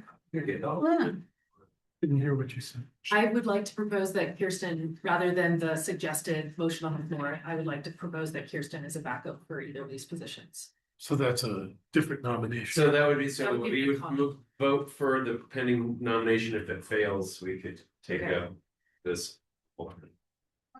So there's a, so there's a discussion on the floor about the pending nomination. Yes. I hadn't thought about it. Okay. So there's a motion for acclamation vote to have the CREA and Western United directors be each other's alternates. And so if that vote fails, then we can open the alternate positions to nomination. So on this vote, they heard a no vote because I think that's a great, idea. I think it could be good on either. Western United covers your expenses, so it makes it cheaper to send. And so you don't have to worry about, oh my God, we're sending somebody who's gonna be charging us more money up there. I don't know if that makes sense. I'm still a little flustered. I know what you're saying. I understand what she's saying, that this is not gonna be a major expense. Any further discussion? Tim has the Point of order. I think. Yeah, I'm not following where we're going. we're just discussing, we're in the discussion. Did I finish what I was saying? Yes, thanks. Is this a nominating process? Weren't we in a nominating process? So if there was, and you asked for other nominations, no one spoke up, and then you came back in and said you nominated someone. So if that's the case, if we're doing that as two nominations, I would withdraw my motion. So we could finish nominations. Okay, so you're withdrawing the motion for acclamation vote? Yes. Okay, and who was the second? Are you okay with that? Yeah. Okay, so we are back to Nomination. open nominations. Okay, I will open the floor for nominations. Did you make a nomination?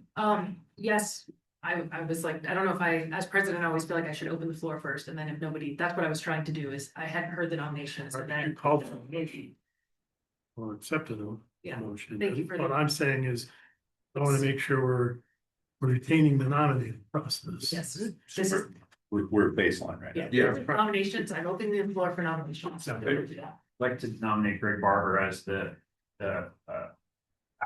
right, That's the CREA alternate for CREA. Okay, any other nominations? I'm a little confused. Did we nominate Kirsten for that? We have no nominations. No, not yet. No. Now that it's had- just, yeah. We're baseline. Yeah. Okay. Yeah. Okay, yeah. We're I'll baseline. nominate Kirsten. Okay, I'm sorry, Greg, do you accept this nomination for CREA I do. alternate? Okay, Kirsten, do you accept? I do. And John, are you nominating for both alternate positions or one or the Well, other? are we Yeah. doing both or are we doing one? I think that's a good question. It'd be cleaner to do one at a time. So this is CRA. Okay, Yeah. I'll open the floor right now for a nomination for alternate of CREA. Any nominations?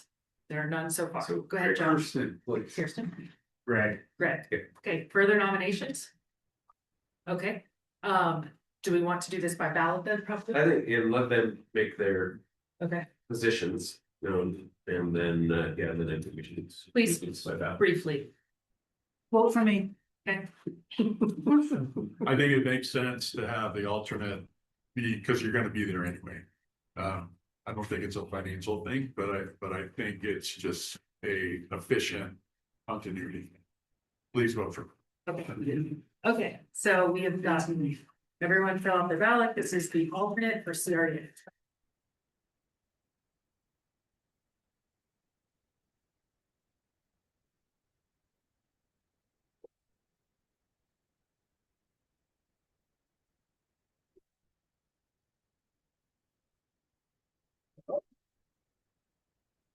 Yes.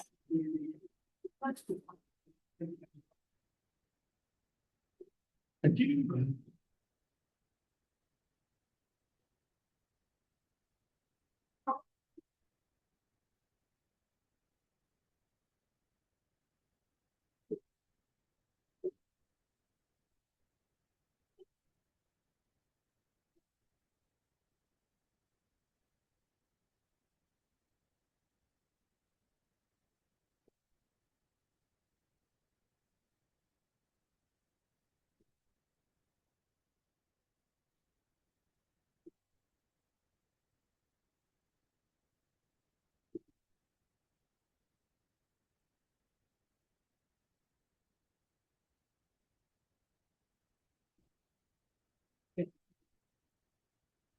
Yeah.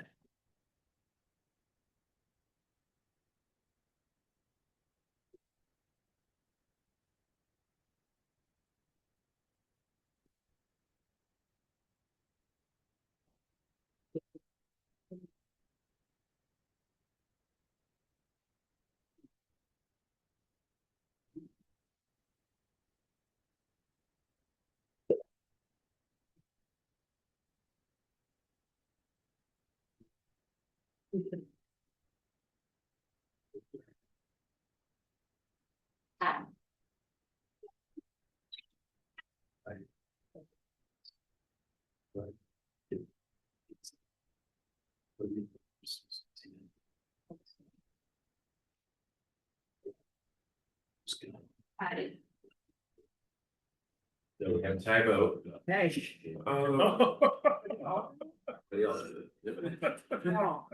Heavens. Okay, I will give everyone 30 more seconds, starting with you two, and then if there's any comments from the board about these two alternates, I would welcome that. Obviously, this is eating it, so I'm back to race, so. Well, this is true. Yeah, okay, I'll start with, I think I start with Kirsten. Okay, Well, that time you started. yeah, okay, go ahead, Kirsten, you go first then. For this one? Yeah. No, I said vote for me first. Okay, go ahead, Greg. Okay, thank you. So just to reiterate, I think to be the backup or the alternate on CREA is I'll be there. It'll be efficient for the co-op. And I think some continuity would help with that being an alternate being there. And appreciate working with Ted on that. And like you said, we'll have to be on board with both sides.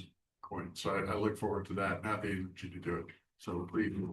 Okay, thank you. And for me, that continuity, and we've got a new CRA rep, be great to have the backup in case Ted can't show up, be somebody who knows those folks.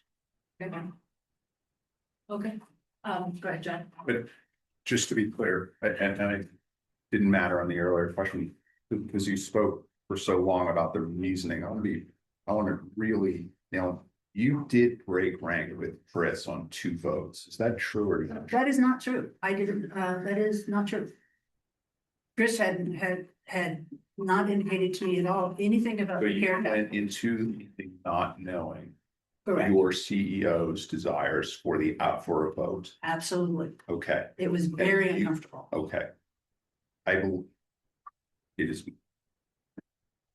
believe that is an important point for people to consider. And I believe that the important point for me is the matter of supporting our team unconditionally in the public, and that bringing you as an alternate into that situation creates the same liability as if you were the primary. So I will be voting for Greg. Go ahead, Mr. Purser. That was a failure of communication, but there are 2 halves of that communication. And I think that should be taken into account.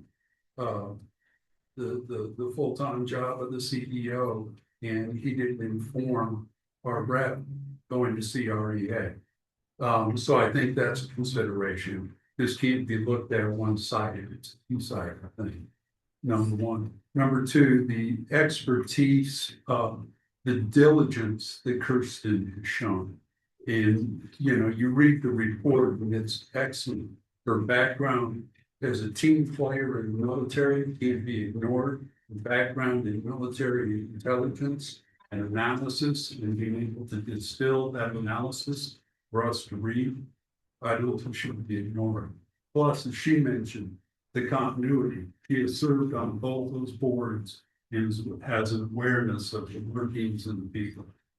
So I'll support Kirsten. Any other comments? Okay, let's do this. We're going to sort it after this. Oh, no, you're from Oh my God, I did say, didn't say my figure. Odd numbers is all one. Yeah. Reports. Yeah. It's reason the state sending this thing up.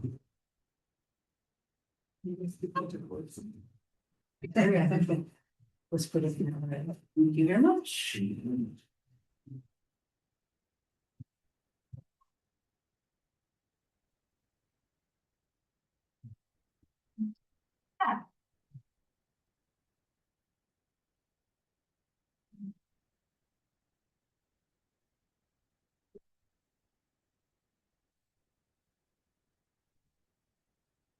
It's a lot.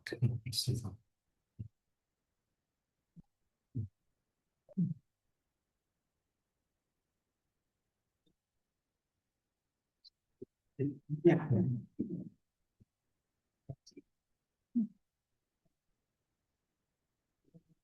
Does anyone know the history of collecting odd numbers for the board? Who's the historian here? Done that. I mean, it sort of ends up being me, and I can track that down. Right. At least, probably not there on the course of this meeting. It is the biggest board in the state. We've looked at it we've looked at changing the board composition a couple times. It's a hell of a lift. The articles of a corporation require a board somewhere between 7 and 14. And so, I think my short answer would be at whatever point we divided ourselves into 4 districts, is the time that we would go. We looked at doing it a couple times, just regardless of whether you think it's a good idea or bad, the actual mechanics of implementing a change in the board count was huge. It was an incredible, it looked like a multi-year effort the last time I saw it. We keep missing potty breaks, it might be worth it. You can go. The county. Yeah, but you could miss out. The counties, One's the thing. yeah, the counties do it a little differently when they reach a certain size, but that might be an option I give. Okay, so now I consulted with our council. We're not really bound by procedure here. I open the floor for any ideas, any motions on how to break this tie. Is this count over? Yeah, this is There's no tie. Yeah. Okay, any ideas on how we would like this broken? Go ahead. I would move for a coin toss. Okay, we got a motion. Second. Any further discussion? Anybody have points anymore? No. I actually have a quarter in my pocket, so right out of the pocket. Yeah, Sure, go for it. yeah, and it's a Hawaiian quarter. Okay, so we've got a motion and a second. Is there further discussion? Okay, all in favor of a coin toss, signify by saying aye. Aye. Any opposed? Okay, we didn't talk about who's gonna flip the coin. President. I gotta say Graham. We trust you. Okay, got 1 coin. All right, who gets to call it? Great. Okay. We have to toss a coin to find out who. Okay, so My paper scissors figure out who gets to call the coin. Brett calls it, it's however it lands, and then the winner gets to be the nominee. Do I have to call it? It's like. Okay, ready? Oh, near heads. Wow, oh, wow. Right, so we need to practice that. Wow. I'm not a boss. That's exactly. Yes. I'm gonna step back. Okay. Oh, All right. That's okay. That's good. Hands. It is heads. There you go. Yeah. It's a heavy lift, brother. Might have the one time. Okay, so now we have one more nomination. It's for the alternate of Western United. I will open the floor for nominees. Go ahead, Greg. Ted. Okay. No. Greg, Ted. This is He can't be for, the alternate. okay, any other nominees? No, he can't be the alternate. He's already. He has nominated Ted. For the last- Oh, Okay. Ted, oh, I'm sorry. I thought you said Ray. Yeah. Oh, sorry. So Greg has second. nominated Ted as the alternate for accepted. Second. I Okay, I'm second sorry. it. Okay, but first, any other nominations? Okay, all in favor of Ted being the alternate? Signify by saying aye. Aye. Any opposed? Okay. That was really a vote to go potty, wasn't it? Absolutely. Okay, it is 10:53. Let's come back at 11:05. Ooh, okay, that's.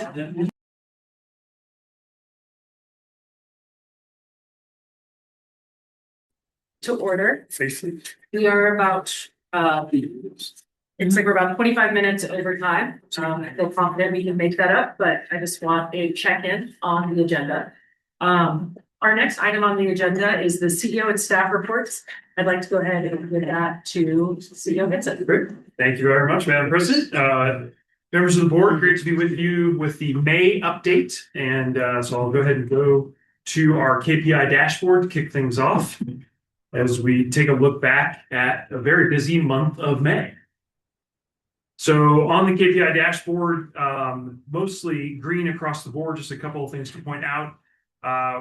The installed batteries, as I said, we came up with our best estimate of kind of monthly goals. We are slightly under that, but we are seeing continued uptick in activity, and I'm pretty confident we're going to have a very strong 2026 as we look back in December.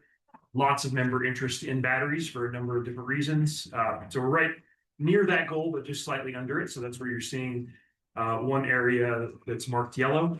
As we go down into the creating member value, wanted to point out that the operating margin that you're seeing on the page, per the instructions of the FAC, does not include the budget allocation that the board made late last year to apply a portion of our rate stabilization fund to our margins. Instead, that decision will be made as we get closer to the end of the year to get us to that desired 3%. So I want to be very clear about what that 0.6 means. The fact that it is in positive territory, I think, is good news because it means we are tracking ahead of budget, still showing positive margin, even though we haven't applied any of the rate stabilization funds as the board budgeted them late last year. So not a huge, I think, point of concern, but I wanted to put some extra information for the board's consideration on operating margin. On cash reserves, very close to that 90-day. We're just a little bit shy at 87. So still good liquidity, and days of cash on hand is above our target at 32. So give you a little bit of extra color there around some of those KPI metrics. Let's go ahead and go to the next slide on delivering safety, reliability, and excellence. A few things to point out here. One of my favorite pictures ever. A big thank you to Monica for capturing this at just the right moment at one of our educational events. Pretty amazing picture. I wanted to point out, again, another great month for our safety priorities, as well as additional training opportunity at the hotline school. It was great to be up there for part of that session as well, and meeting with fellow managers on the sidelines of hotline school. On wildfire mitigation, we have now fully implemented and enacted our set of AI-enabled analysis tools with the Firescape product, allowing us to really upgrade our fire risk monitoring. As you may remember from previous conversations, we've added additional weather stations and feeding that data into that analysis tool, giving us real-time information about fire danger section by section in our system. We've got 103 separate parts to our system where we'll be able to subdivide it And this tool is giving us much higher fidelity when it comes to forecasting risk and allowing us to change our safety settings as a result.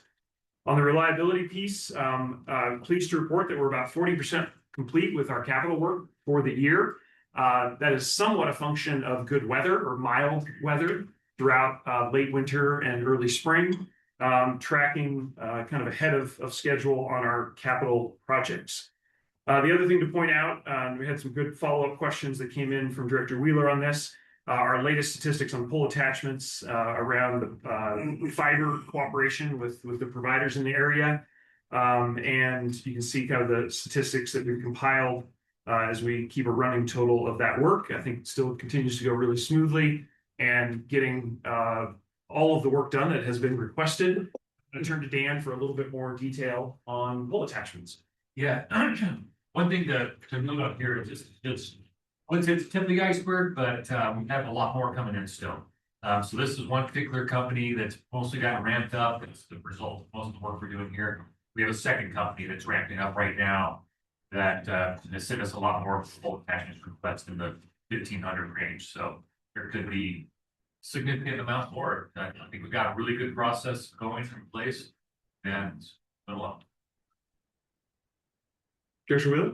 Can I just make one comment? And then I still participate in the Southwest Region broadband call.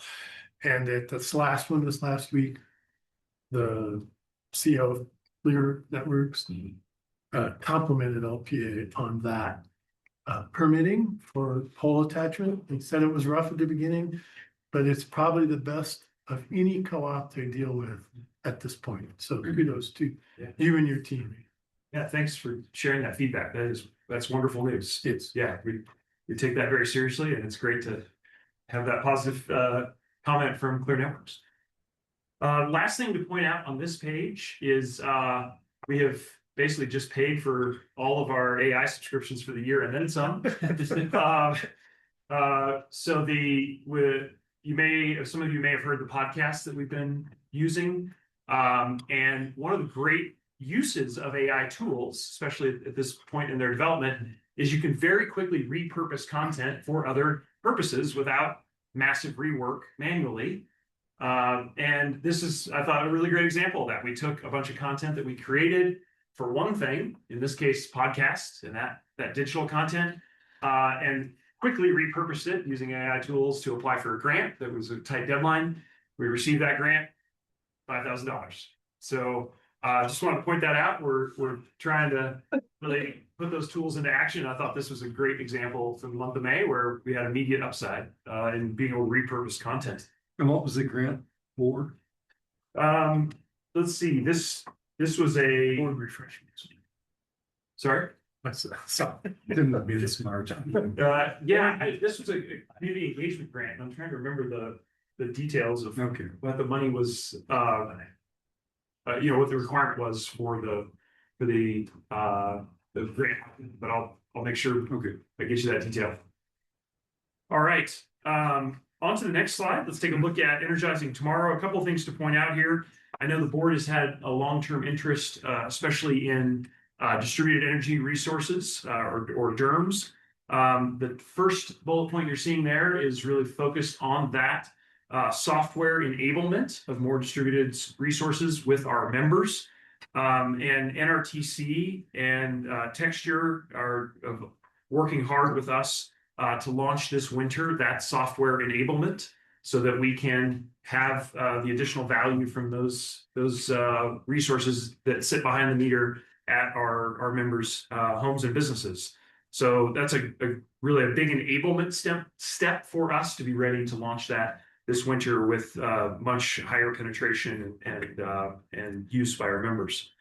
The other thing I wanted to point out on this page was that on the last comment there, all of our major pieces of material have been delivered for our Trujillo substation construction.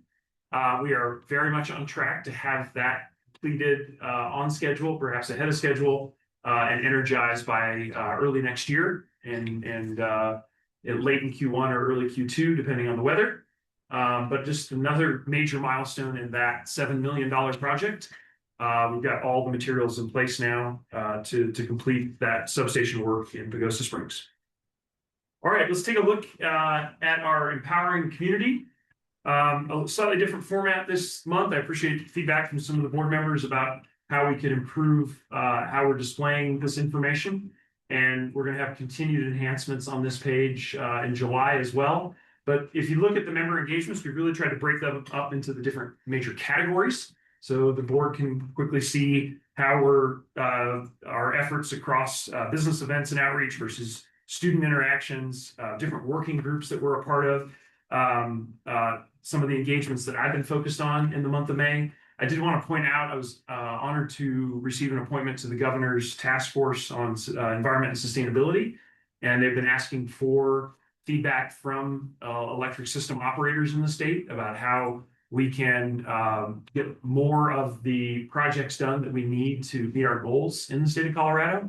So it's been really fun to be a part of that statewide group and representing electric operators in that fora.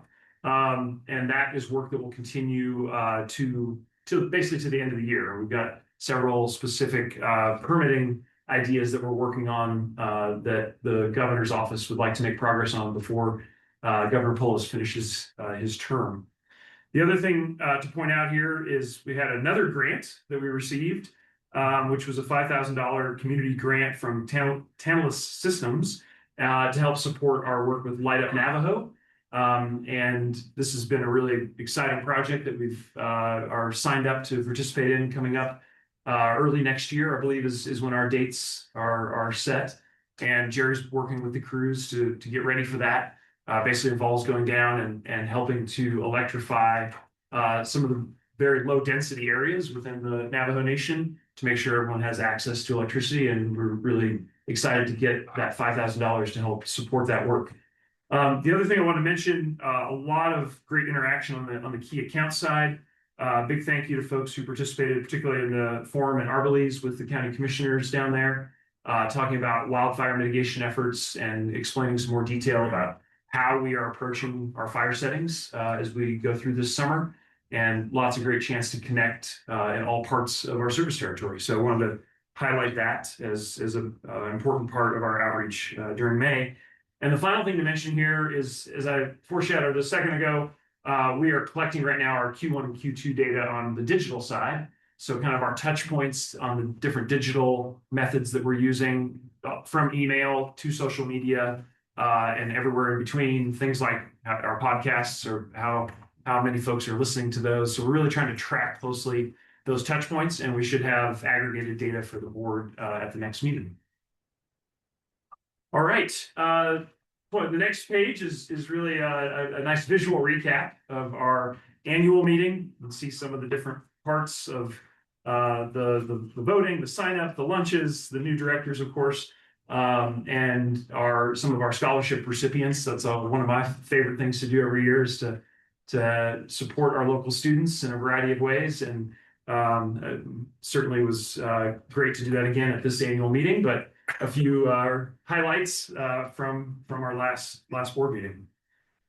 And then on the next slide, our last one of the packet, wanted to point out, we continue to track about 25% below our March wholesale power costs. That continued throughout May. So that is another piece of good news. We're of course watching very closely as we move into the summer. Peak pricing is going to start to change, and so we'll be tracking that very carefully. To remind the board, we have very low exposure to market price. Most of our power, the vast majority of it, 99% or so, we've got contracted. So that's one way that we're really trying to understand the market dynamics as we go into this summer is with this new expansion of SPP. And then of course for us, it's a winter peak. And so January and February become more important as we look ahead further in the market. But SPP West, the part that we're in, and SPP as a whole, is a summer peaking system. And so that likely will provide us some opportunity in the future. But just to kind of remind everybody of those market dynamics. But the headline for May is that we continue to track about 25% lower than we were in March on wholesale power costs. If you go down to the next section, this is a fun highlight for me because it involves some of the work that I did in the state legislature around rebates for things like e-bikes and electric mowers, electric snow blowers, electric lawn equipment that the state provides. And we've been doing a lot of engagement with local hardware stores, et cetera, and trying to get the word out to our members about being able to take advantage of that. A lot of people buy stuff for Memorial Day weekend, so we did a little bit of outreach ahead of that, and really great to get that feedback loop with the local dealers of that equipment.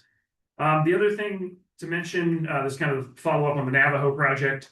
You can see there a little bit more detail, and very pleased to be joining our sister co-ops, our brother co-ops, and continuing to help support that project in the Navajo Nation. My understanding, there's still several more years on that project before they get to the penetration levels that they would like to. And so it's great to be a part of that in 2027. All right, that concludes kind of recap of May, and looking forward to questions and discussion. Yeah, Director Kohler. Yeah, so on page 4, under the evaluate large scale projects. Yes. Has installed revenue meters. What is a revenue meter compared to a meter? Yes, well, those are some of the new meters that we needed to get in place as we moved into our new era of independence. And so I'll let Dan share a little bit about those particular meters. Yeah, it's the wholesale delivery point meters. So what's metering the major areas where power comes into our system at each one of the generator locations, at each at Cascade, at Bodo, at Bayfield. Those are the major entry points. And Tri-State had metering out there, but it was an older Mark called Mark 5 meter. So we've been replacing those with our own meter there, and we just have one to go at Biocito. So then are those meters shared with whoever's on the other side of it? As far as the information stuff, is that what it's measuring what gets delivered to us. So we are on the other side of it. That information is provided to SPP for billing. From that meter? Yeah. Okay, thank you. Yeah, great question. There's Wheeler. So 2 questions. First is page 3 under the fire risk monitoring. You mentioned, we've heard for a couple of months about new weather stations that I think we contracted with, or that we installed somehow. We covered that cost. I'm just curious, to what extent is that weather data shared with anyone else in our area? Other agencies that might be concerned about fire risk or other purposes? Yeah, great question. So we added 3 to try to fill in some areas where we didn't have enough information to improve the quality of our modeling and analysis. We have those APIs. I'm not sure if anyone has asked for that data. We can check here in just a second. The other thing to mention is we found out that the Southern Ute Nation has one weather station that they're willing to share with us. So I think we're going to be able to add that into the analysis as well. In their area, there was one that we didn't know existed, and so we had a chance to meet with them a couple weeks ago, and that was one of the exchanges of information. But I don't believe we've had any requests for our 3 new stations. So let me check with Jerry. Not currently, but the company that we're working with, they are currently trying to draft some language if the request ever does come up, and so they're working. So I would think that could be useful for other agencies. One other question around this weather monitoring: to what extent over time could that inform, say, our generation, our local power generation aspects? In other words, depending on the weather, 48 hours or whatever, we have to ramp this up or turn that down. Yeah. Is that part of what this could be utilized for? Yeah, potentially. This is much more, hyper local. When we think about day ahead forecasting or week ahead forecasting for, say, solar insolation, how much is the sun going to shine this week or tomorrow? It's kind of overkill.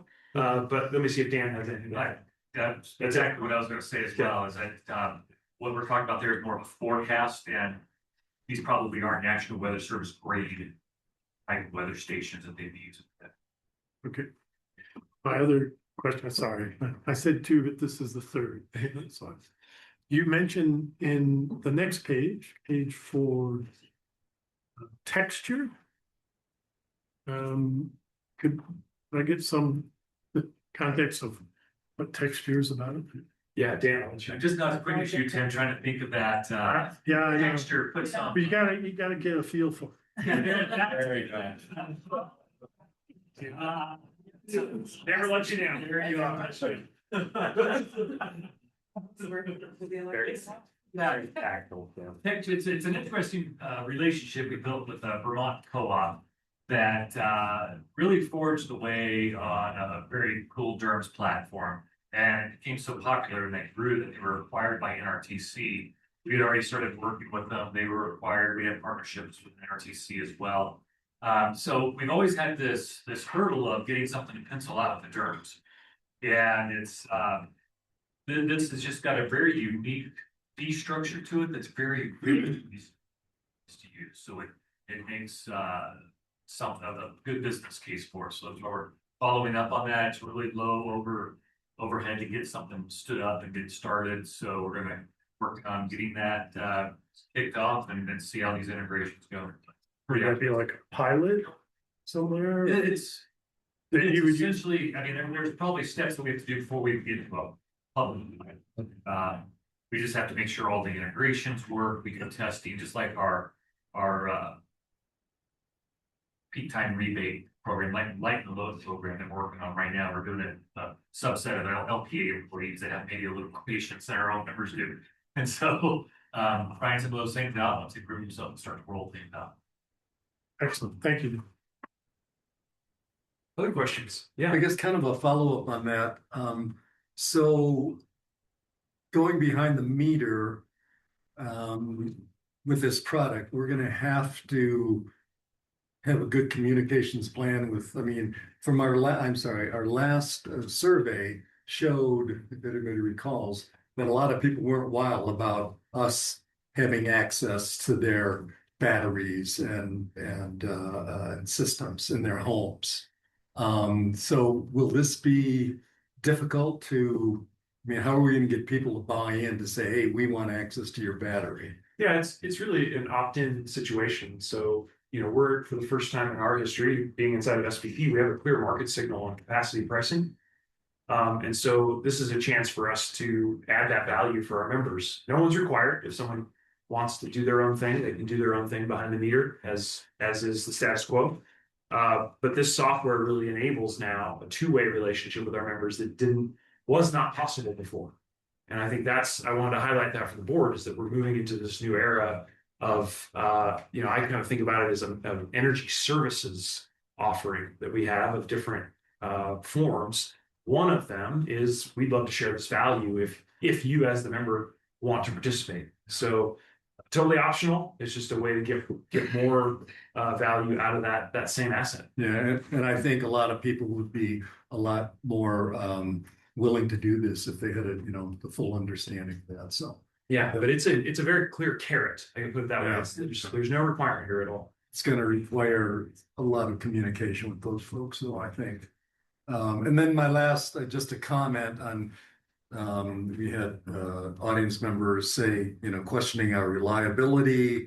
And I don't think we've ever had any kind of a brownout since I've been here in 21 years of losing power overall. And looking at our safety, SAIDI. Yeah, SAIDI. And if I'm reading this correctly, over the last year, power has been out by 4.34 minutes per member. Is that correct? Am I reading that correct? I mean, that's the average. Yeah, so if folks want to look on page 9 of the deck, we always provide an update on our reliability metrics. So SAIDI is on 9 and SAFE is on 10. And so you can kind of see how we're tracking against industry standards and our goals. Jerry, do you want to add any information there? No, we average, so our goal is, as you can see there, is less than 75 minutes per member. Currently, we're at 52. What is also built into that is planned outages. And they take up the majority of that number.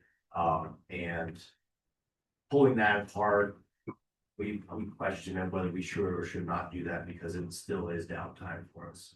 We do track that. I just point that out because, I mean, our reliability is, these 2 power outages in the last week in town have been the first I've experienced in town in 20 years I've lived here. So anyone who questions our reliability, I think is not paying attention. The national average is about. Okay, so we're less than half of the national average. Just want to make a point in our public session and then Can we share who? Somebody else knows. I'm sorry, thank you. Yeah, say excludes major outages, is that correct? And what happened over in Pagosa? I know they wouldn't be in this month's anyway. I don't know how long the ones were at Durango. Were they considered major outages? Anytime that we lose either a circuit or 250 members or more over a period of 30 minutes, is considered a major outage. Okay. And those aren't excluded because what we're trying to measure with SAIDI and SAFE is, are our systems resilient for everyday use? We're not trying to say if a storm comes in, if a tree falls, if hell freezes over. So that's why we exclude them. It feels kind of funny that we exclude them for some people when they don't understand that, no, this is really the everyday reliability of our system. Yeah. And those major events that happen aren't included in here for a reason. Thank you, Jen. Yeah, and maybe, Kristen, one way to think about it is sort of controllable, uncontrollable. Right. So maybe the same way we kind of, some of the financial discussions we have at the FAC, Right. how are controllable expenses this month? How do we do versus budget on control? So I think that's the important differentiation, and we think there's usefulness in both numbers. Right. Right. You look at, okay, how did you control what you could control? Right. And then what are the statistics on raccoons, trees, lightning strikes, etc. Drunk people. And yeah, unfortunately. And like Drew just mentioned, that is industry standard to exclude. Right. And we will look at it with and without too, just depending on what we're considering. Sure. It's not like we just, why I did. Sure. The members feel the major outages. And they don't call when there's the blip and it went back on because we have these great things that reignite or whatever and reignite it before times if it's not bad weather. So that definitely, that's when we hear it, are the ones that don't get shown in SAIDI. So thank you for that. All right, I think John and then John. Can we share who the co-tenant was that tripped the outage that Joe's referring to? Is there a reason we can't? I mean, we called them right away. I mean, it's pretty easy to figure it out. It is, Let's assume it's our not. former wholesale power provider, known as Tri-State. Thank you. So just to be clear, that outage that you're referring to that was caused by the engineers of Tri-State making an error during work that they were performing. Is that an accurate statement? That's correct. So they made an error on the maintenance they were doing on their equipment. And as I said, they are a co-tenant at that site as per our legal agreements. And that's what caused that outage. Okay. And then to bring that home to your comment, that is considered outside of our control and would be tracked in which of these categories? It would be considered a major outage and it would not be represented. Okay, that's very helpful. Thank you. Okay, first person. Since we're talking about outages, and I'm not sure this is an appropriate point, but after the big outage, when the power came on, the line snapped up in Hermosa on 203. And after it hit the ground, both ends removed live. And I think we talked about this, didn't we, Dan? And you said it was a failure of equipment that was being investigated? We were looking into it at the time. Basically, the ground was so dry. It's not a failure of the equipment. Okay. It's a result of the conditions that existed. And with the ground being so dry, we don't have good fault current, good connection to the ground.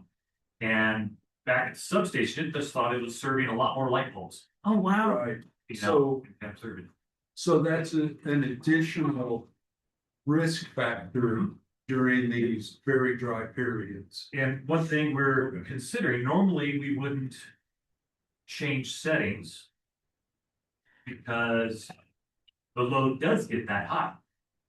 And we don't want substations to trip out based on load. But when we're in fire settings, we're considering lowering minimum trip levels that go out there. So there's a lot we can do. And so we're just trying to balance different things out. Yeah, we don't want a live line on the ground. When you're balancing those things, do you consider the age of the line as well? Because you had mentioned that was a very old line that was being replaced at the time. Yeah, we were working on replacing that line. And you know, that was a very, very unusual to have a line that happened. I mean, usually we're out there ahead of that. So it was something that happened, but we wouldn't know where in the system it was just about to break. All right, any other questions? Yeah. Yeah, my question is about outages in general. How precise, like with the one that happened in Pagosa, how precise are crews, like, do they have a good sense of where they're gonna go find that fault? Or is it just the whole thing's out, I'm not sure. And then also, I had the thought, if you found one fault, you found one dead tree, do you have to patrol the whole thing to make sure there's not another one? Yeah, it's because when the power goes out and it takes a couple hours to get it back on, there's other trees that fall while that was out in those 2 hours, which proved to happen the next day, 24 hours apart instead of 2, but yeah. You want to? So as for the location, our engineers ran fault current risk, our modeling, and they take fault current and they estimate where the fault occurred down the line. And transmission, very accurate. Distribution, it's a little harder to pinpoint, but they still were able to get us within, I think it was 5 spans. Okay. So it's getting better and better as we go. Now, once we did find the issue, the crews, of course, they're like, we found the issue, re-energize. Well, with the conditions, with our procedure and our policy, they still had to run out every section of line just in case there was another tree through the lines elsewhere. Yeah, because the alternative is ignition. And so, yeah, so there's definitely a precautionary principle here that we're trying to apply is with high fidelity as we can. We've got a lot of tools at our disposal. We're improving those tools every year. But parts of our system, particularly in places like South Pagosa, where it's a cul-de-sac, right? I mean, it's emanating hub and spoke. It's emanating down 84. And that adds to the complexity of re-energization. That is our largest circuit. Yeah. 150 miles there. We might have data that the fault is 5 miles from the substation, but there's multiple places where you could be 5 miles from the substation. I live south of Pagosa. I had 2 power outages. I didn't know about them until my neighbor came over and said, "Do you have power?" I said, "Well, yes, I have power. I have a battery and I have solar." So he was able to use my Wi-Fi. Jerry, on the second one, they were in the process of doing the neighborhood stuff, and I happened to see with my neighbor, and we were just the unlucky neighborhood, and it was one of the last ones to get repowered. You can see it happen in chunks, it's 1,000 people, and then it's 800 people, and it's like, oh, it's 200.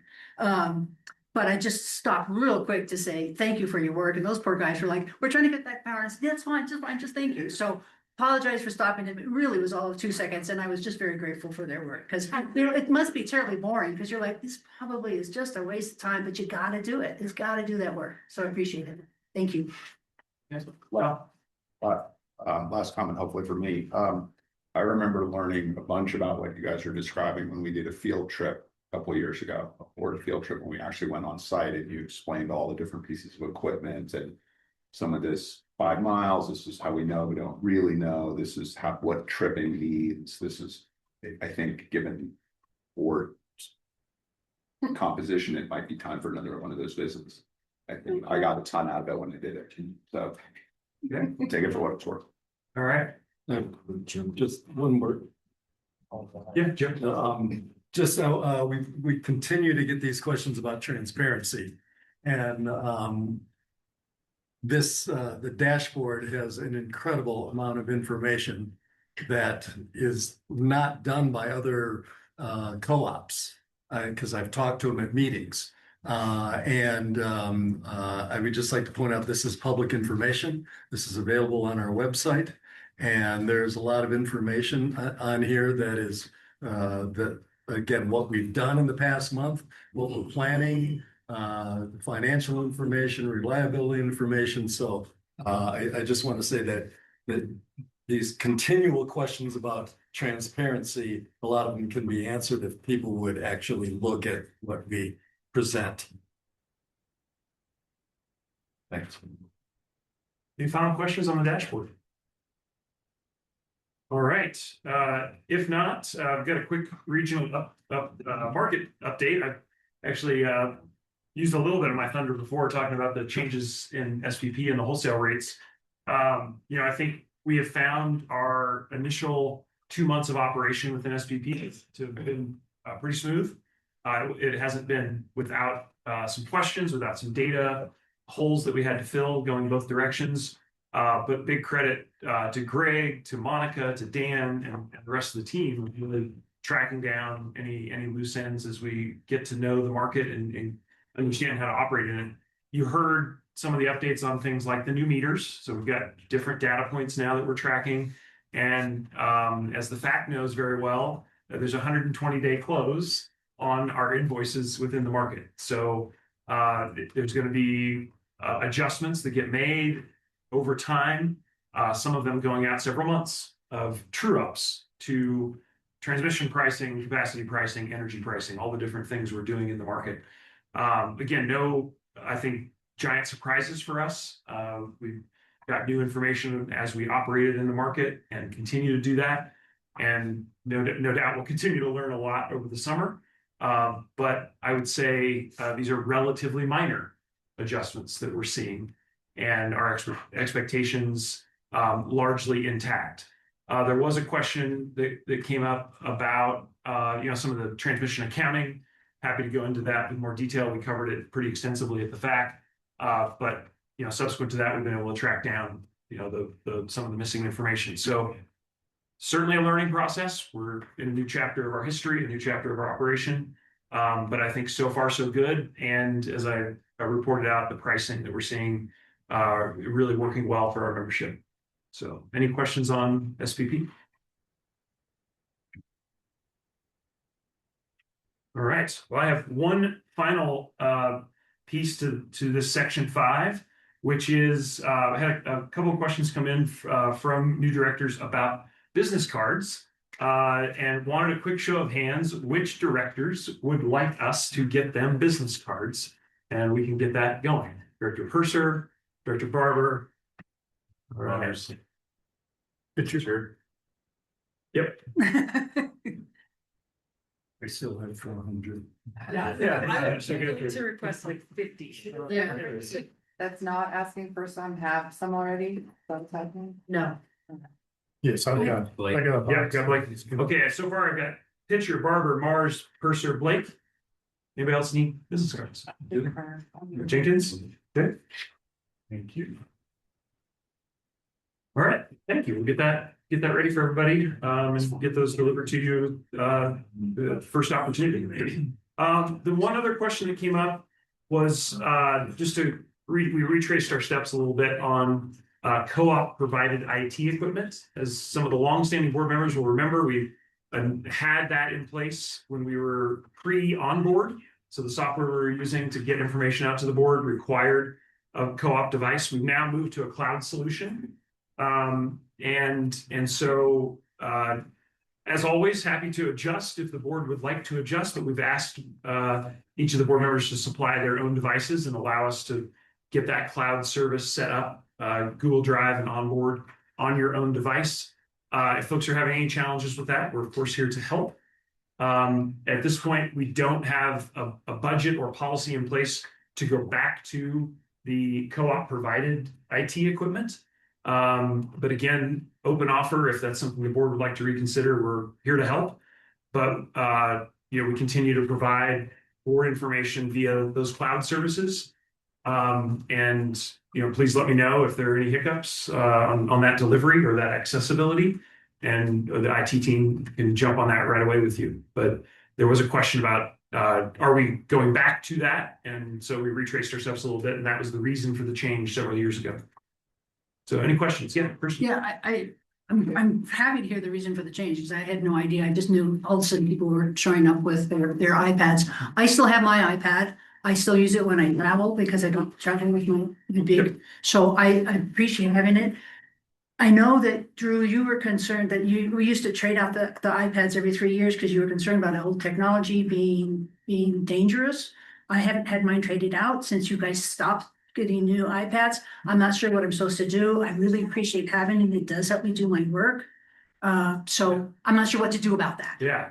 Well, I would say that is a fully depreciated asset.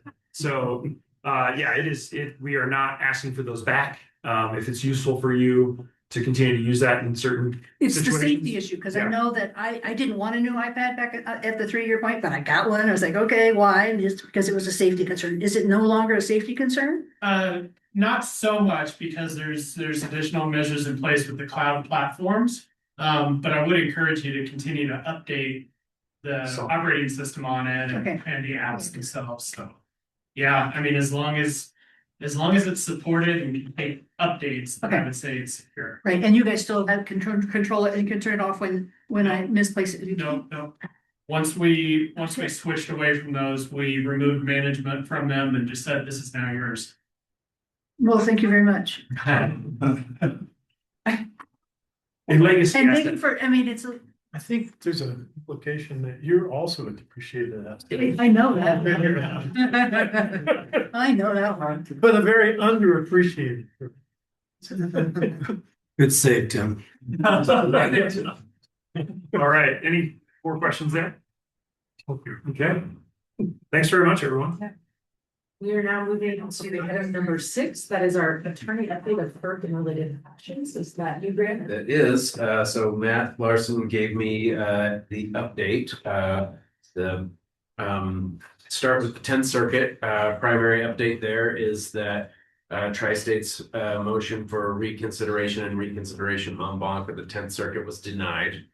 So that ends that appeal as finalized. There were some ancillary related appeals that are getting set for briefing now. Don't really have any specific update on that briefing or the briefing schedule or timeline. Then as for FERC, we have 2 active FERC rate matters, one with Tri-State and one with Basin Co-op. Both of those are subject to both of those are in administrative law judge settlement procedures and are subject to FERC confidentiality. So any other additional information on that will have to be an executive session. Joe. So with Tri-State, the idea of them protesting our departure, that's gone, right? They've run their course of the 10th. Okay, great. Thank you. I don't know if you did it in orientation, but do folks know who Matt is? The new. Sorry, yeah, Matt Larson is a partner at Wilkinson Barker Nauer, who is our primary FERC litigation attorney. He has an associate, Sam Eisenberg, who assists him regularly. But for efficiency's sake, Matt's for the last 6 months at least, not more, been forwarding his reports to me, and I just report out a lot. As the 10th Circuit matters sort of wind down, a lot of the FERC matters are subject to confidentiality for confidentiality rules, and so there isn't a lot to state public session. Is Matt going to be joining us in executive? Matt is not. Okay. There's no. I will sort of say that I have some some slight updates on those cases for executive session, but nothing particularly noteworthy in terms of like time limits. Great, thanks. Any other questions for Grant? And, okay, with that, I will accept a motion to move into executive session for discussion of the attorney update of FERC and related actions, power supply progress, transmission, asset discussion, storage strategy, and employee matter. So, second. Okay, any further discussion? Okay, Chris, do you wanna let the staff know who should stay? Yeah, so Dan and Mark for sure. Yes. Well, all we need for the executive session. Okay, 1:45, and I would like to call this meeting back to order. As is our custom practice, we're gonna have Director Mars give a brief update on what was discussed and for how long in executive session. Thanks. So the first item was an attorney update. With about 20 minutes of discussion, clarification, and questions were asked around the 10th Circuit appeal and remaining options for appeal, which is client privileged information not suitable for public session. We also had FERC matters discussed, including legal review of transmission rates. The board asked questions about possible adjustments and possible impacts of the law. We had on our next item, we had a discussion for about 11 minutes on power supply.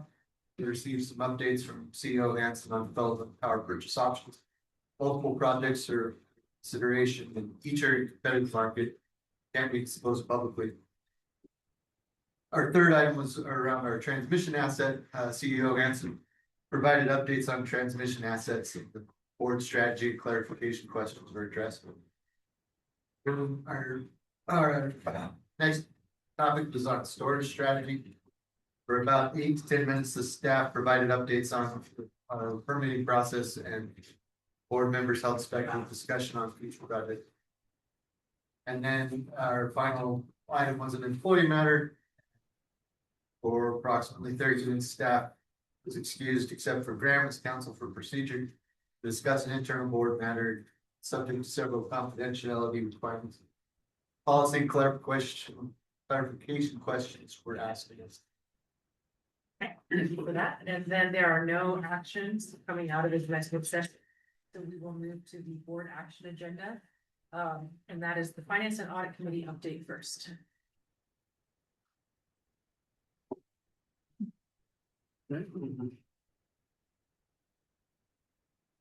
Well, so the Finance and Audit Committee meeting report is in your board packet. And there were maybe a quick summary is that a fair part of the meeting was taken up with a look at any kind of a revisit of the timeline for the settlement of power cost charges that come from SPP and the revisions to both April as well as the preliminary look at May. And this is a rather marked change from before where we in say May, we would be able to see the closed financials of April. That's going to be a very different practice now. It will be looking at revisions until such time as all settlement has taken place. It could be typically 120 days. And Monica did present a really nice calendar of what we could expect with that regard. It's in the Google Docs folder for the board members, so you might want to familiarize yourself with that. Specific changes and things around that, Chris gave some report on that already, so I won't rehash that. And if there's any questions, feel free to ask me, and probably Monica will answer. Yeah. Does it look like it? Okay, thank you. May I add one quick item to that? which we spoke about briefly at FAC, which is that we do have an offer out for permanent CFO. And in the final stages of that negotiation with that candidate. I think we're very close, and we'll hopefully have more news to share early next week. Thank you, Chris. Thanks. Okay, very good. So then we will move on to now item B, the member engagement committee discussion. I'm going to present that. Although this was mostly a work product of Tim and the late director Rachel Landis. The late She's just not here. Yeah, I was like, that didn't sound right. I was like thinking maybe is it one of those honorifics that actually that she always will be Director Landis? Yeah. Yeah, okay, so they that was a big mission over the last couple of years, or how to have improved member engagement. And last year, I think one of the big things was our communication plan. That was part of our strategic meeting. It got rolled out. We're checking that off. We're starting to see KPIs in our dashboard. But there was still a desire to have a more strategic process between staff and the board on things that we're trying to accomplish and how we're going to metric that. So we do under policy 110, the board has the authority to create committees. And so that's, we have our standing committees, the FAC and the COP. We've also had these kind of pop-up committees, like when we had a CEO search, we've had a power supply committee. There's been different needs that have come up, and this is the one that, we kind of, Director Wheeler and I discussed, and we discussed with Chris, and everyone feels like this could be a really productive step in the desire to have better member engagement, keep improving that. So the things we'd want it to look for is, reviewing communications and feedback programs, KPIs, and then recommendations. So everything would just be like a normal committee. The committee thinks about it, and then they go to the full board with recommendations. It would be 4 directors, and the president will appoint all of them, including the chair. So I will open, I guess, actually, first I want to see if there is a motion for a creation of this committee. So again, okay, now I'll open the floor for discussion. Go ahead, Cole. So just reading that, what you just said, you're working with Chris on this, because it seems like it's a little bit of a blurry line between what the responsibility of the board is for the staff. Just talking about budget, some of those things. Both of you are comfortable with this, Chris, that you're stepping on your feet, taking away from what your responsibilities are. Well, yeah, Cole, I appreciate the question. I had a good conversation with Nicole and some other members of the board about how we might create a little more structure on the back and forth and making sure the board is getting what it wants from LPEA events and outreach and engagement. We took a step that direction with the changing the dashboard, and we're going to add the digital to that in July, so the board can see the metrics that we're tracking. And I think this committee is a nice addition to our committee structure, in that they can vet the draft plan for next year and provide feedback and iterate, and then bring it back to the full board inside of the budget process. So I really see it as just a way to have a bit more structure around that conversation. I mean, it's a conversation we want to have no matter what every year. And this committee would just provide kind of a first stop on that conversation. And it would go a little bit further too, as far as more director engagement with members. That'd be fair to say. Kind of guidance for us, or is this strictly just with This is an avenue, if I understand your question correctly, and please correct me if I'm not answering your question. This is an avenue for to have a really pointed strategic conversation about ideas for member engagement and make recommendations to the full board. So the full board is going to be, bottom up. Here's what, we think. So your question is more member engagement, is that what your?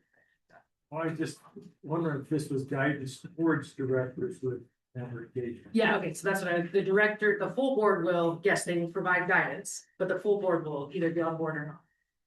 I'm fully in favor of this. I just need a little clarity. Yeah. Yeah, and one thing I didn't say that was in here, we were thinking, meet at least quarterly and, for a 1 year, this is a 1 year, this would be a creation of this committee for 1 year. Thank you. Any other discussion? Yeah, just mention that this, I wrote this up and Nicole edited. And it was drawn out of the experience of the Finance and Audit Committee meeting or committee document that was drawn up to establish that committee, right? So it's not perceived to be taking any decision-making authority from anyone. It's about providing recommendations, it's reviews, it's on a strategic level. How do we ensure we're being most effective in our member engagement? And, you know, I went and looked at other co-ops as to how they have any kind of committee similar to this. And there were a couple that have what's called a member relations committee. They do, some of them do a little different than this. Some of them do actually engage in kind of the work that you're asking about. But I thought that this board and our CEO doesn't need another hand in the works. It's more of a strategic look at what are we doing, where are we going, are we getting what we need? You know, I wasn't here for the KPI presentation in April. I apologize for it, but it seemed like that got a little stuck. The idea that we would have some kind of measures. Can we make some recommendations? Can we look at that and not tie up the entire board in doing that, but bring those back? So that's and it was ad hoc. If we want to do it again next year or establish it permanently, then it's risk. It's a lot less risk than establishing one. Thank you. And there is budget for this in our board budget. Yeah, and just on that point, I do want to make sure the board, this does create a bit more work for staff, right? So staff the committee and provide the support as we do for FAC and for COP. So very similar, I think, probably in amount of time and effort as COP. Okay, any further discussion? Okay, we have a motion and a second. All in favor of creation of the member engagement committee, signify by saying aye. Aye. Aye. Any opposed? Okay, so that passes unanimously. Now the Plata County and Archuleta County Fair delegates. Is that me or is that somebody? Before you move on, how do we know who's on that committee? Oh, so that'll be appointed by Adam. Do we lobby you? Yeah. Cool. You know, free cortado is really Okay, so now the Plata County and Archuleta County Fair delegates, everyone get out their calendars. The Archuleta County Fair, the obligation would be to be there on Saturday, August 1st from 12 to 8. And the Plata County Fair is 12 to 8 on Saturday, the following Saturday, August 8th. We have $5,000 to donate on behalf of at the Archuleta County and $10,000 at Plata County. So I guess let's start with Archuleta. I think D1s. Anyone? I would volunteer. Please, thank you. I enjoy it. I come back from 4-H background. I know a lot of the families within the community, so it's a good networking opportunity for me too. So yeah, wear your swag, but make sure you're not showing favoritism. Sure. Yeah. Okay. And then so I think we get both of them, and okay, that actually should we do a nomination? Should we follow that process? Yeah. Okay. So it sounds like Dusty has self-nominated and you accept. All in favor of Dusty for the Archuleta County Fair? Aye. Any opposed? Okay, so now La Plata County. Sorry, I want to volunteer, but I just don't know what's happening. What, Okay, can you so- walk me through the yeah. ROS and the? Yeah, so it's the, Plata County Fair Board representative manages the LPA donations to the 4-H club primarily through the livestock auction at the fairs. On the day of the livestock auction, the representative interviews the children and inspects their livestock. They attend the auction and bid on the animals on behalf of LPA. The livestock is then donated back to the fair through their buyback program, and the proceeds go to the 4-H club. The representative can also donate by purchasing other goods such as cake, pies, etc., and donating back to the fair through the buyback program. So you don't go home with anything. To kill it. All's fair on fair. Okay, so does everyone understand where? Yes. Just to add a little bit to that. Yes. Also helps if you go a few days beforehand and meet these kids. It's really, really powerful. Helpful when you then get the understanding of how the fair is ran.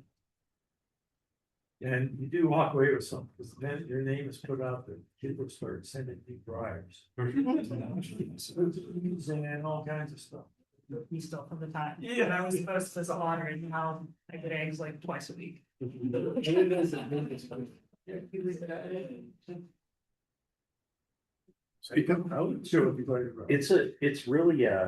really a several day event when you add it all up. To be there, to get involved with the youth and their animals. And they put their heart and souls into it. As Dusty will tell you, it's kind of a lifestyle for kids growing up here in rural Plata County. So it's a great event. I'm sorry, I didn't speak up. I was just trying to get Fuller to agree to go with me, and then we could go as a team. And then I could understand the process a little bit better. I'm more than happy to do that, yes. Let's hear it. So are you nominating Kohler and then you'll be both of us? Okay. Is that weird? Yeah. It's kind of weird. I've never saw that before. I'm nominating Kohler, but then you can go be. there. And then you can shadow it. Yeah. Understudy. Okay, any other nominations for the La Plata County? Oh, wait, and Kohler, you accepted? Yeah. Okay, all right. And then. And then any other nominations for La Plata County?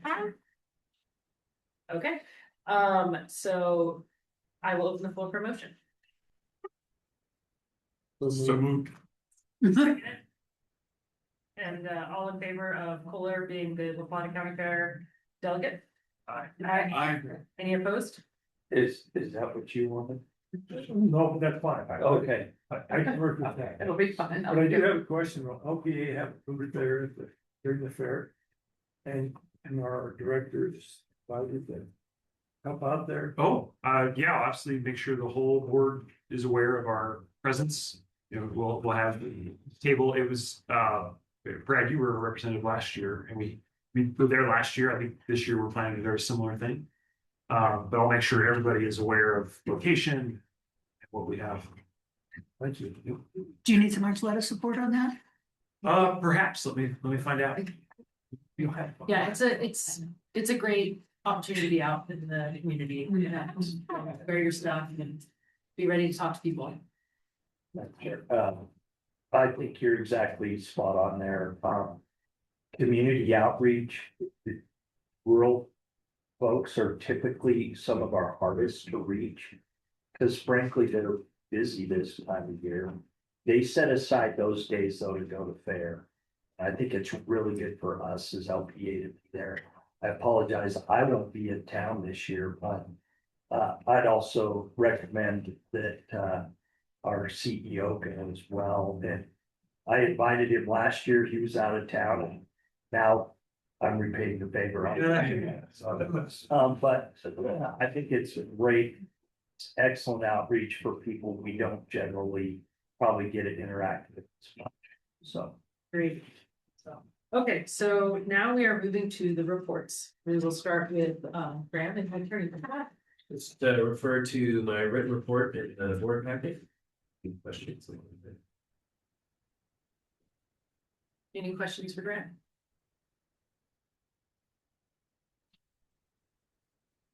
Okay, Graham is off the hot seat. Now we are going to move to director reports and we will start with roundup. The staff generously helped me with putting together our report regarding our 5-year historical information on members and contributions. It's on, I'm sorry about that. It's a PDF of the roundup graph. There hasn't been anything necessarily probably what would be considered significant or precipitous in the decline rates. Probably would due to natural attrition, you might have overheard. It was a 1%, but the trend is still there, that we have a declining number. It'd be great to see that uptick from 2021, 2022 that we got reintroduced for 2026. So nothing to be absurdly concerned about. I just would like to, I think the opportunities for the community continue to grow, especially with inflation being what it is, and our amount seems to be leveled off, if not going down. So is that enough update? Tim? Yeah, it was really helpful. Thank you to you and the staff who put it together.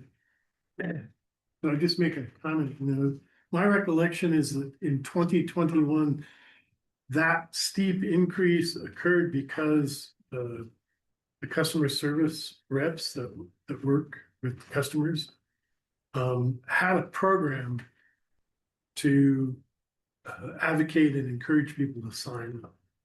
I don't know if anyone on the staff remembers or knows how they did that. I just recall Jessica reporting on that several times. And I just wonder if that isn't another avenue. Maybe it's not, but I would just suggest that. Another avenue to increase that. It was a clear outreach effort by people within the co-op who are on a daily basis dealing with customers.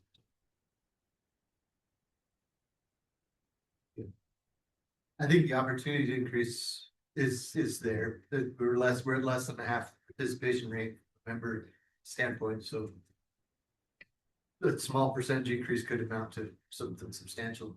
Yeah. If we get up to the 50% participation rate mark.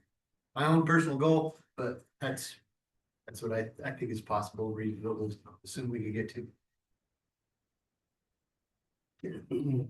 Steve, you want to run the meeting for this portion? Oh, sure. Well, have there ever been formal goals? For rounded meeting? I have not aware of any. Brad? I'm not aware of any either, but I thought a very similar thing is, and maybe reaching out to businesses as well for, businesses are struggling in Colorado right now. I mean, I'm personally concerned about our area of businesses, but there's a lot that are doing well, and I think that if they knew more about it, they'd be willing to really participate in that. Sure. So some of that is a discussion for you guys are your own board. So certainly LPEA supports you and do some effort, but you guys are your own board. And you need to be thinking about that. Advocate for yourself, yeah.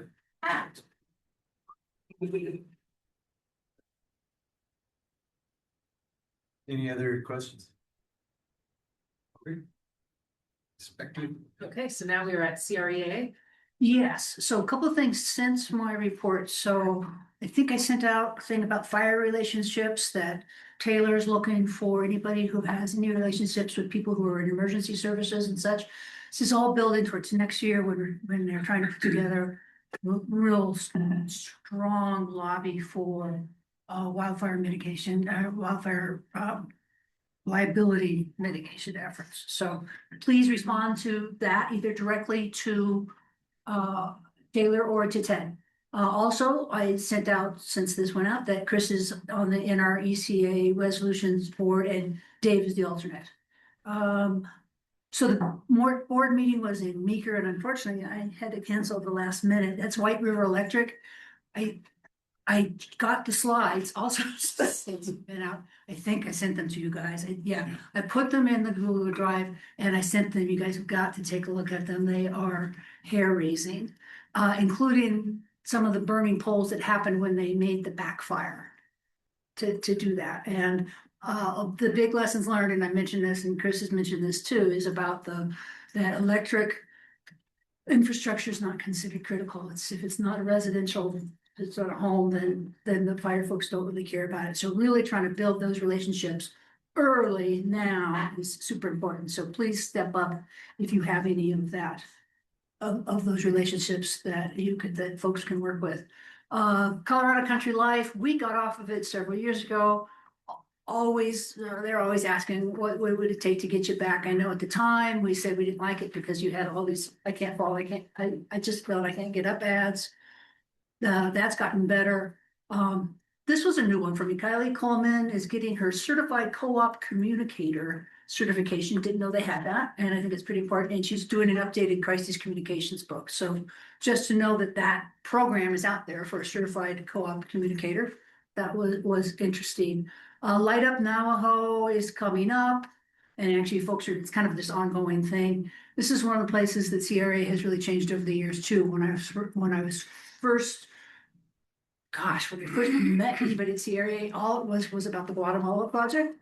And I was like, why aren't we doing something close to home? Why aren't we doing something close to home? And then it was really helpful for that just a few years ago, finally, Light Up Navajo started kind of on their own. They started within the tribe and started an effort, because before then it was people saying, oh, let us come help you. And you know how that goes. So it's very helpful. And I'm really pleased and proud that CRA got right up to it. RESAP, so under safety and loss control, RESAP, which is a safety protocol thing. A lot of co-ops send folks to go help inspect other co-ops. So it's a peer kind of thing, which is really fabulous. So I think it's something that has grown over the years and as I mentioned earlier, is no longer a beach over the head with safety. It's more of a how can we improve and learn together. So that's pretty cool.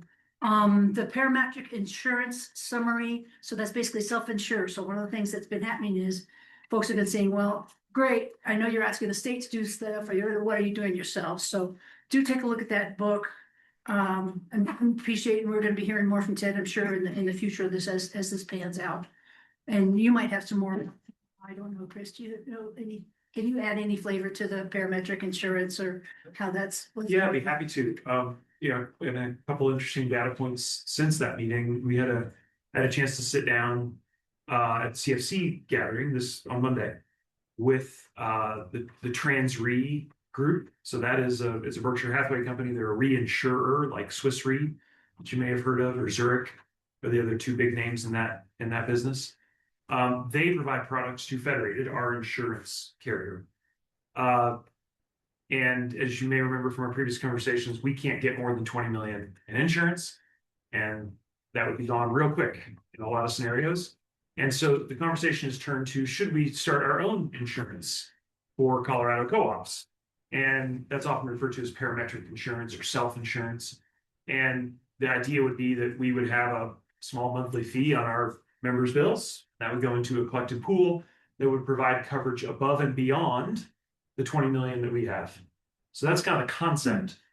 And there's been a lot of analysis of what would that cost. Could we find a reinsurer to support that product? And the short answer is no. There is no reinsurance company that wants to even remotely touch that for a price that is reasonable. And what I learned from the TransRe folks was that you'd essentially be paying about $20 million a year for $100 million in coverage. So you do the math. Not great. And it's roulette. I mean, both sides are playing roulette is essentially what the market has told us. And so, I think a lot of work still to go, but just a few data points for the board to understand the difficulty of the situation. And there is no deep or wide market for an insurance product that deals with this situation. So a little bit extra information. I appreciate that. Yeah. So what that means is liability restrictions is something's gonna take so that co-ops don't go out of business just because of one fire. So something has to give somewhere. And what we're hearing is it does not like it's gonna be in self-insurance, at least in the short term. That's good. So legislative session finally ended, thank heavens. 40 bills out of 640 were engaged with by CREA. I'll go through the whole process. It's kind of cool how it works out. There were some bills that were amended. I can't say enough about Taylor Ward, who is where's it Ward Taylor? He's got two first names. Taylor Ward. Yeah, okay, Taylor Ward. About his efforts and how he rallies that whole team and really is fabulous at that. So it's over, which is great. So we immediately started talking about next year and what's going to happen. Probably an RTO, something about Excel trying to like get out of being in an RTO is probably going to come up. And Chris asked me to make sure I mentioned that to the CRA, that don't forget about the RTO study that we tabled at the beginning of my term. And folks said, yes, we know we have to look at that. SPP West is going to have more information than we had at that time. That was the biggest fight against it then, is we already have that information. It was done 3 years ago by Bradley or whoever their names are. And then the Co-op Action Network is a grassroots effort, and I didn't get into this at all. I'm throwing this ball at you. I'm looking forward to hearing what that's all about.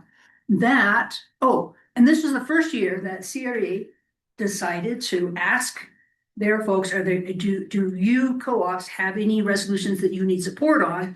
Because if so, we'll put it through, we'll put it through on a regular basis through our process. And we experienced this in the past, and there wasn't a process. So Nicole and I had kind of taken it to kind of an emergency meeting, and thank heavens we had Ken Singer, who is also the head of the resolutions committee, on that board, and so it was able to get through. So now CRA is saying bring that now forward. Unfortunately, one of the ones I was interested in, which was about looking at health as a safety issue, got turned down. But two of them, and I think I sent that too, about the resolutions. And I'm sorry about all the email. Everything was just bloody happening at once. So sorry, guys. And I think that's my report. Questions? Okay. Thank you. Joe has one. Yeah, I've got a couple. Kirsten, I'm not sure if this is for you or Chris and maybe Jerry. On that extreme temperature worker protection, so the bill was basically a study thing. How do we interact with our union on those kind of situations? I mean, I don't think we run into a lot of days here that we have extreme heat, but is there any kind of agreement between the union and the company and something like that? This discussion, or what is that on? Yeah, not to that level. We have plenty of trainings that deal with the heat, but as a confidential bill system. There's nothing in the contract that covers that specifically. And this bill is originally drafted, was creating a blanket approach for the state, and I think that's where a lot of the pushback came from different industries. And ultimately, it didn't move forward. So if we have 100-degree day or something like that, I mean, you guys sit down and talk about it. Yeah. Okay, great. And then the other one on the plug-in solar, how is that going to affect us or not affect us? I mean, I think the plug-in solar bill did a couple of things. It also moved forward meter collars, but we have to work with our member to get that in place so that we know we've got the right connection. And then the other thing it did was legalize UL listed solar panels that members could buy, mount, or set against the side of their house, and then plug directly into their system. And that's now legal if it meets safety requirements. Do you need a meter collar if someone was just going to do that? They need a meter collar just to plug in a panel? I mean, I don't know. I don't really understand how all of it. So.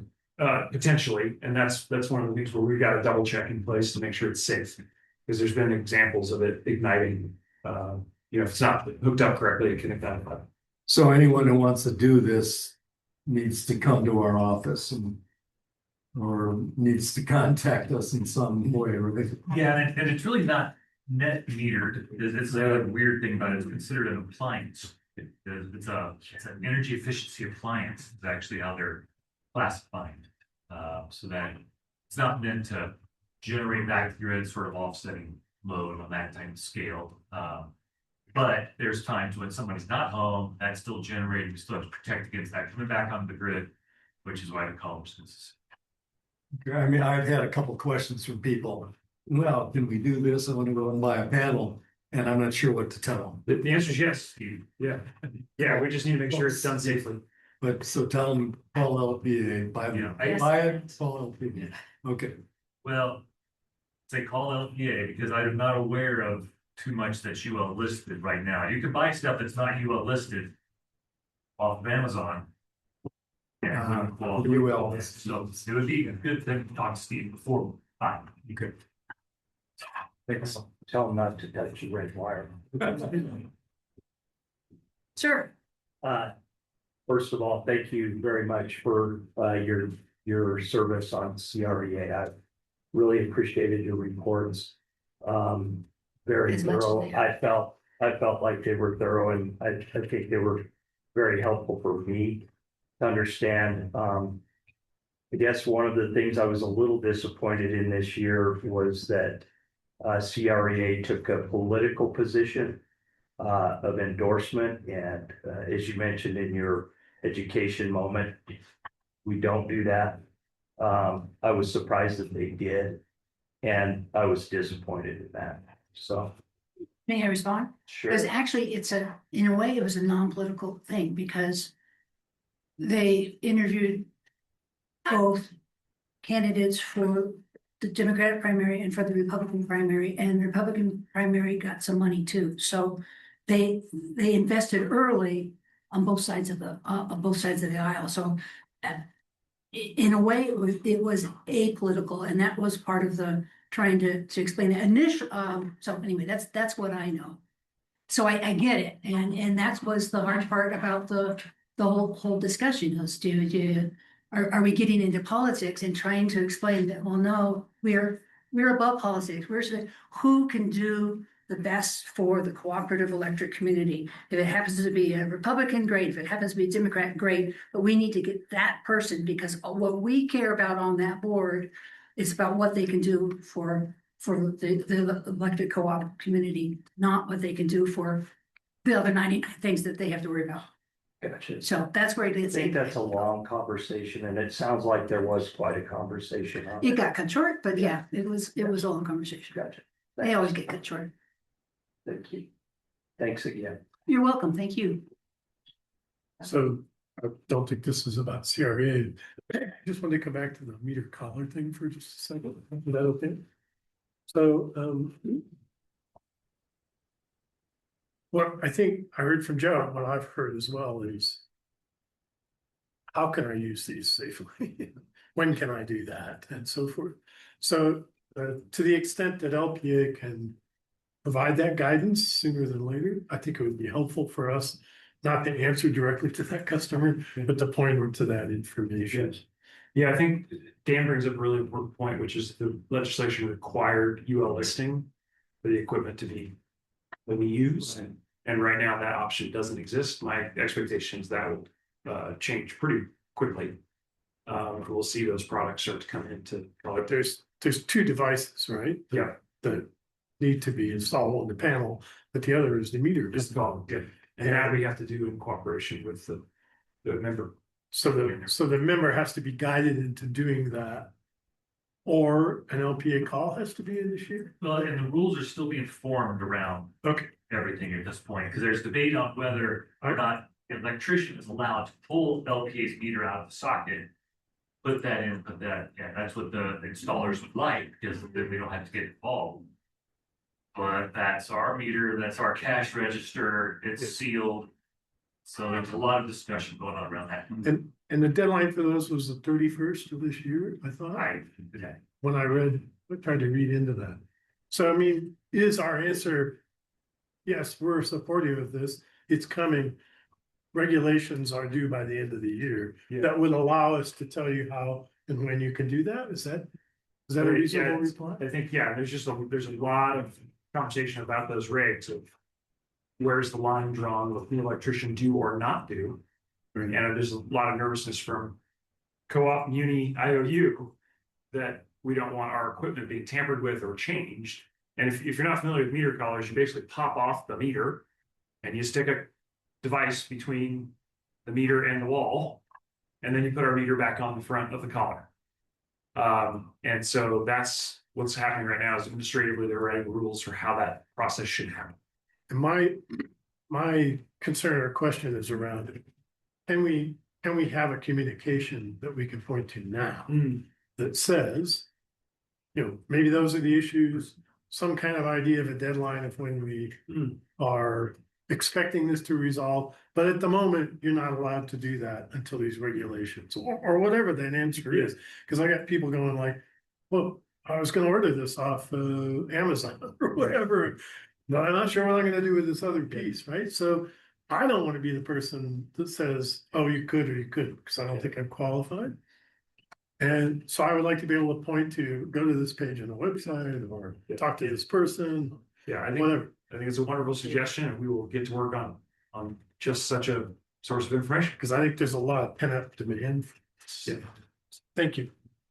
I think it's a great opportunity for community discussion, because there are for sure going to be people that go out there and buy something that won't be UL approved, and they're not going to be able to do it. Then they're going to be all like bent out of shape.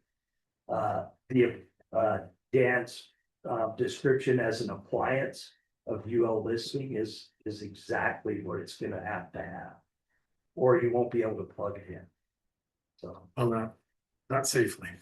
Well, yeah, but that's where another sticking point. Thanks, Brian. Anything else on CREA? I had a question back to the insurance. So say we exceed the 20 million from Federated. I know we've talked about this, but what exactly happens? A fire sale. Yeah, I mean,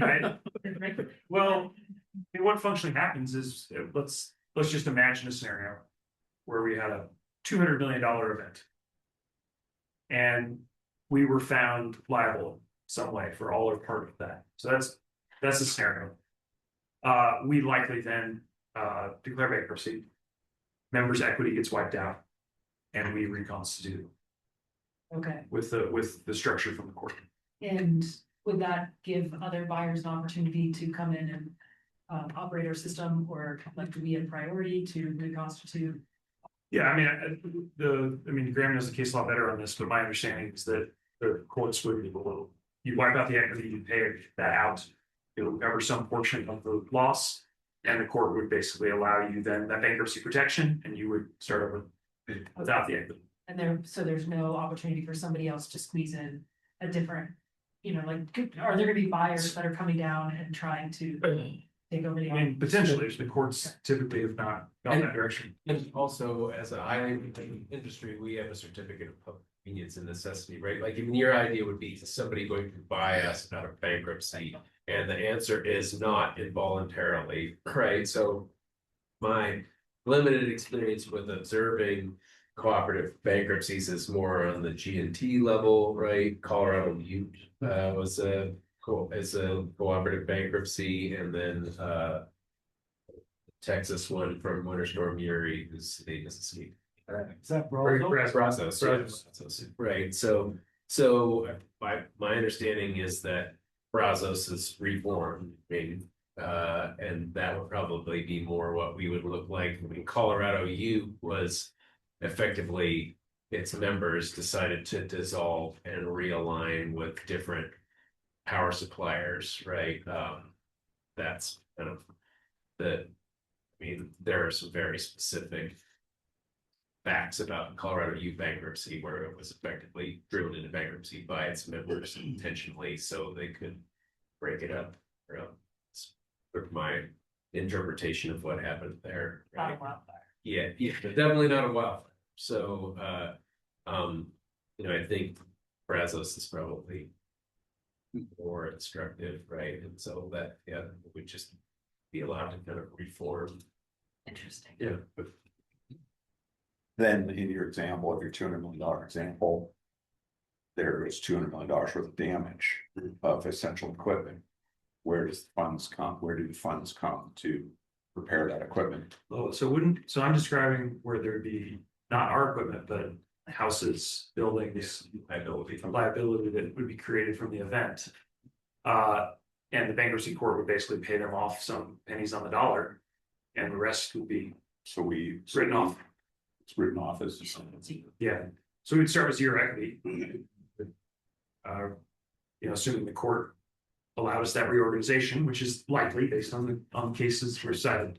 Okay, so let's stay on the case where part of that $2 million for the damage included $20, $30, $50 million worth of damage to our essential equipment. And now we're restarting, but we're restarting with the dead section of our grid. Yeah. How does that? We would have to borrow to rebuild. We have that emergency line of credit with the CFC that's designed to cover a certain amount of that, and then that is effectively designed to be a bridge loan until hopefully FEMA would come. Yeah. Sorry. Fair, I think that's a fair enough response. It's what it's designed to do.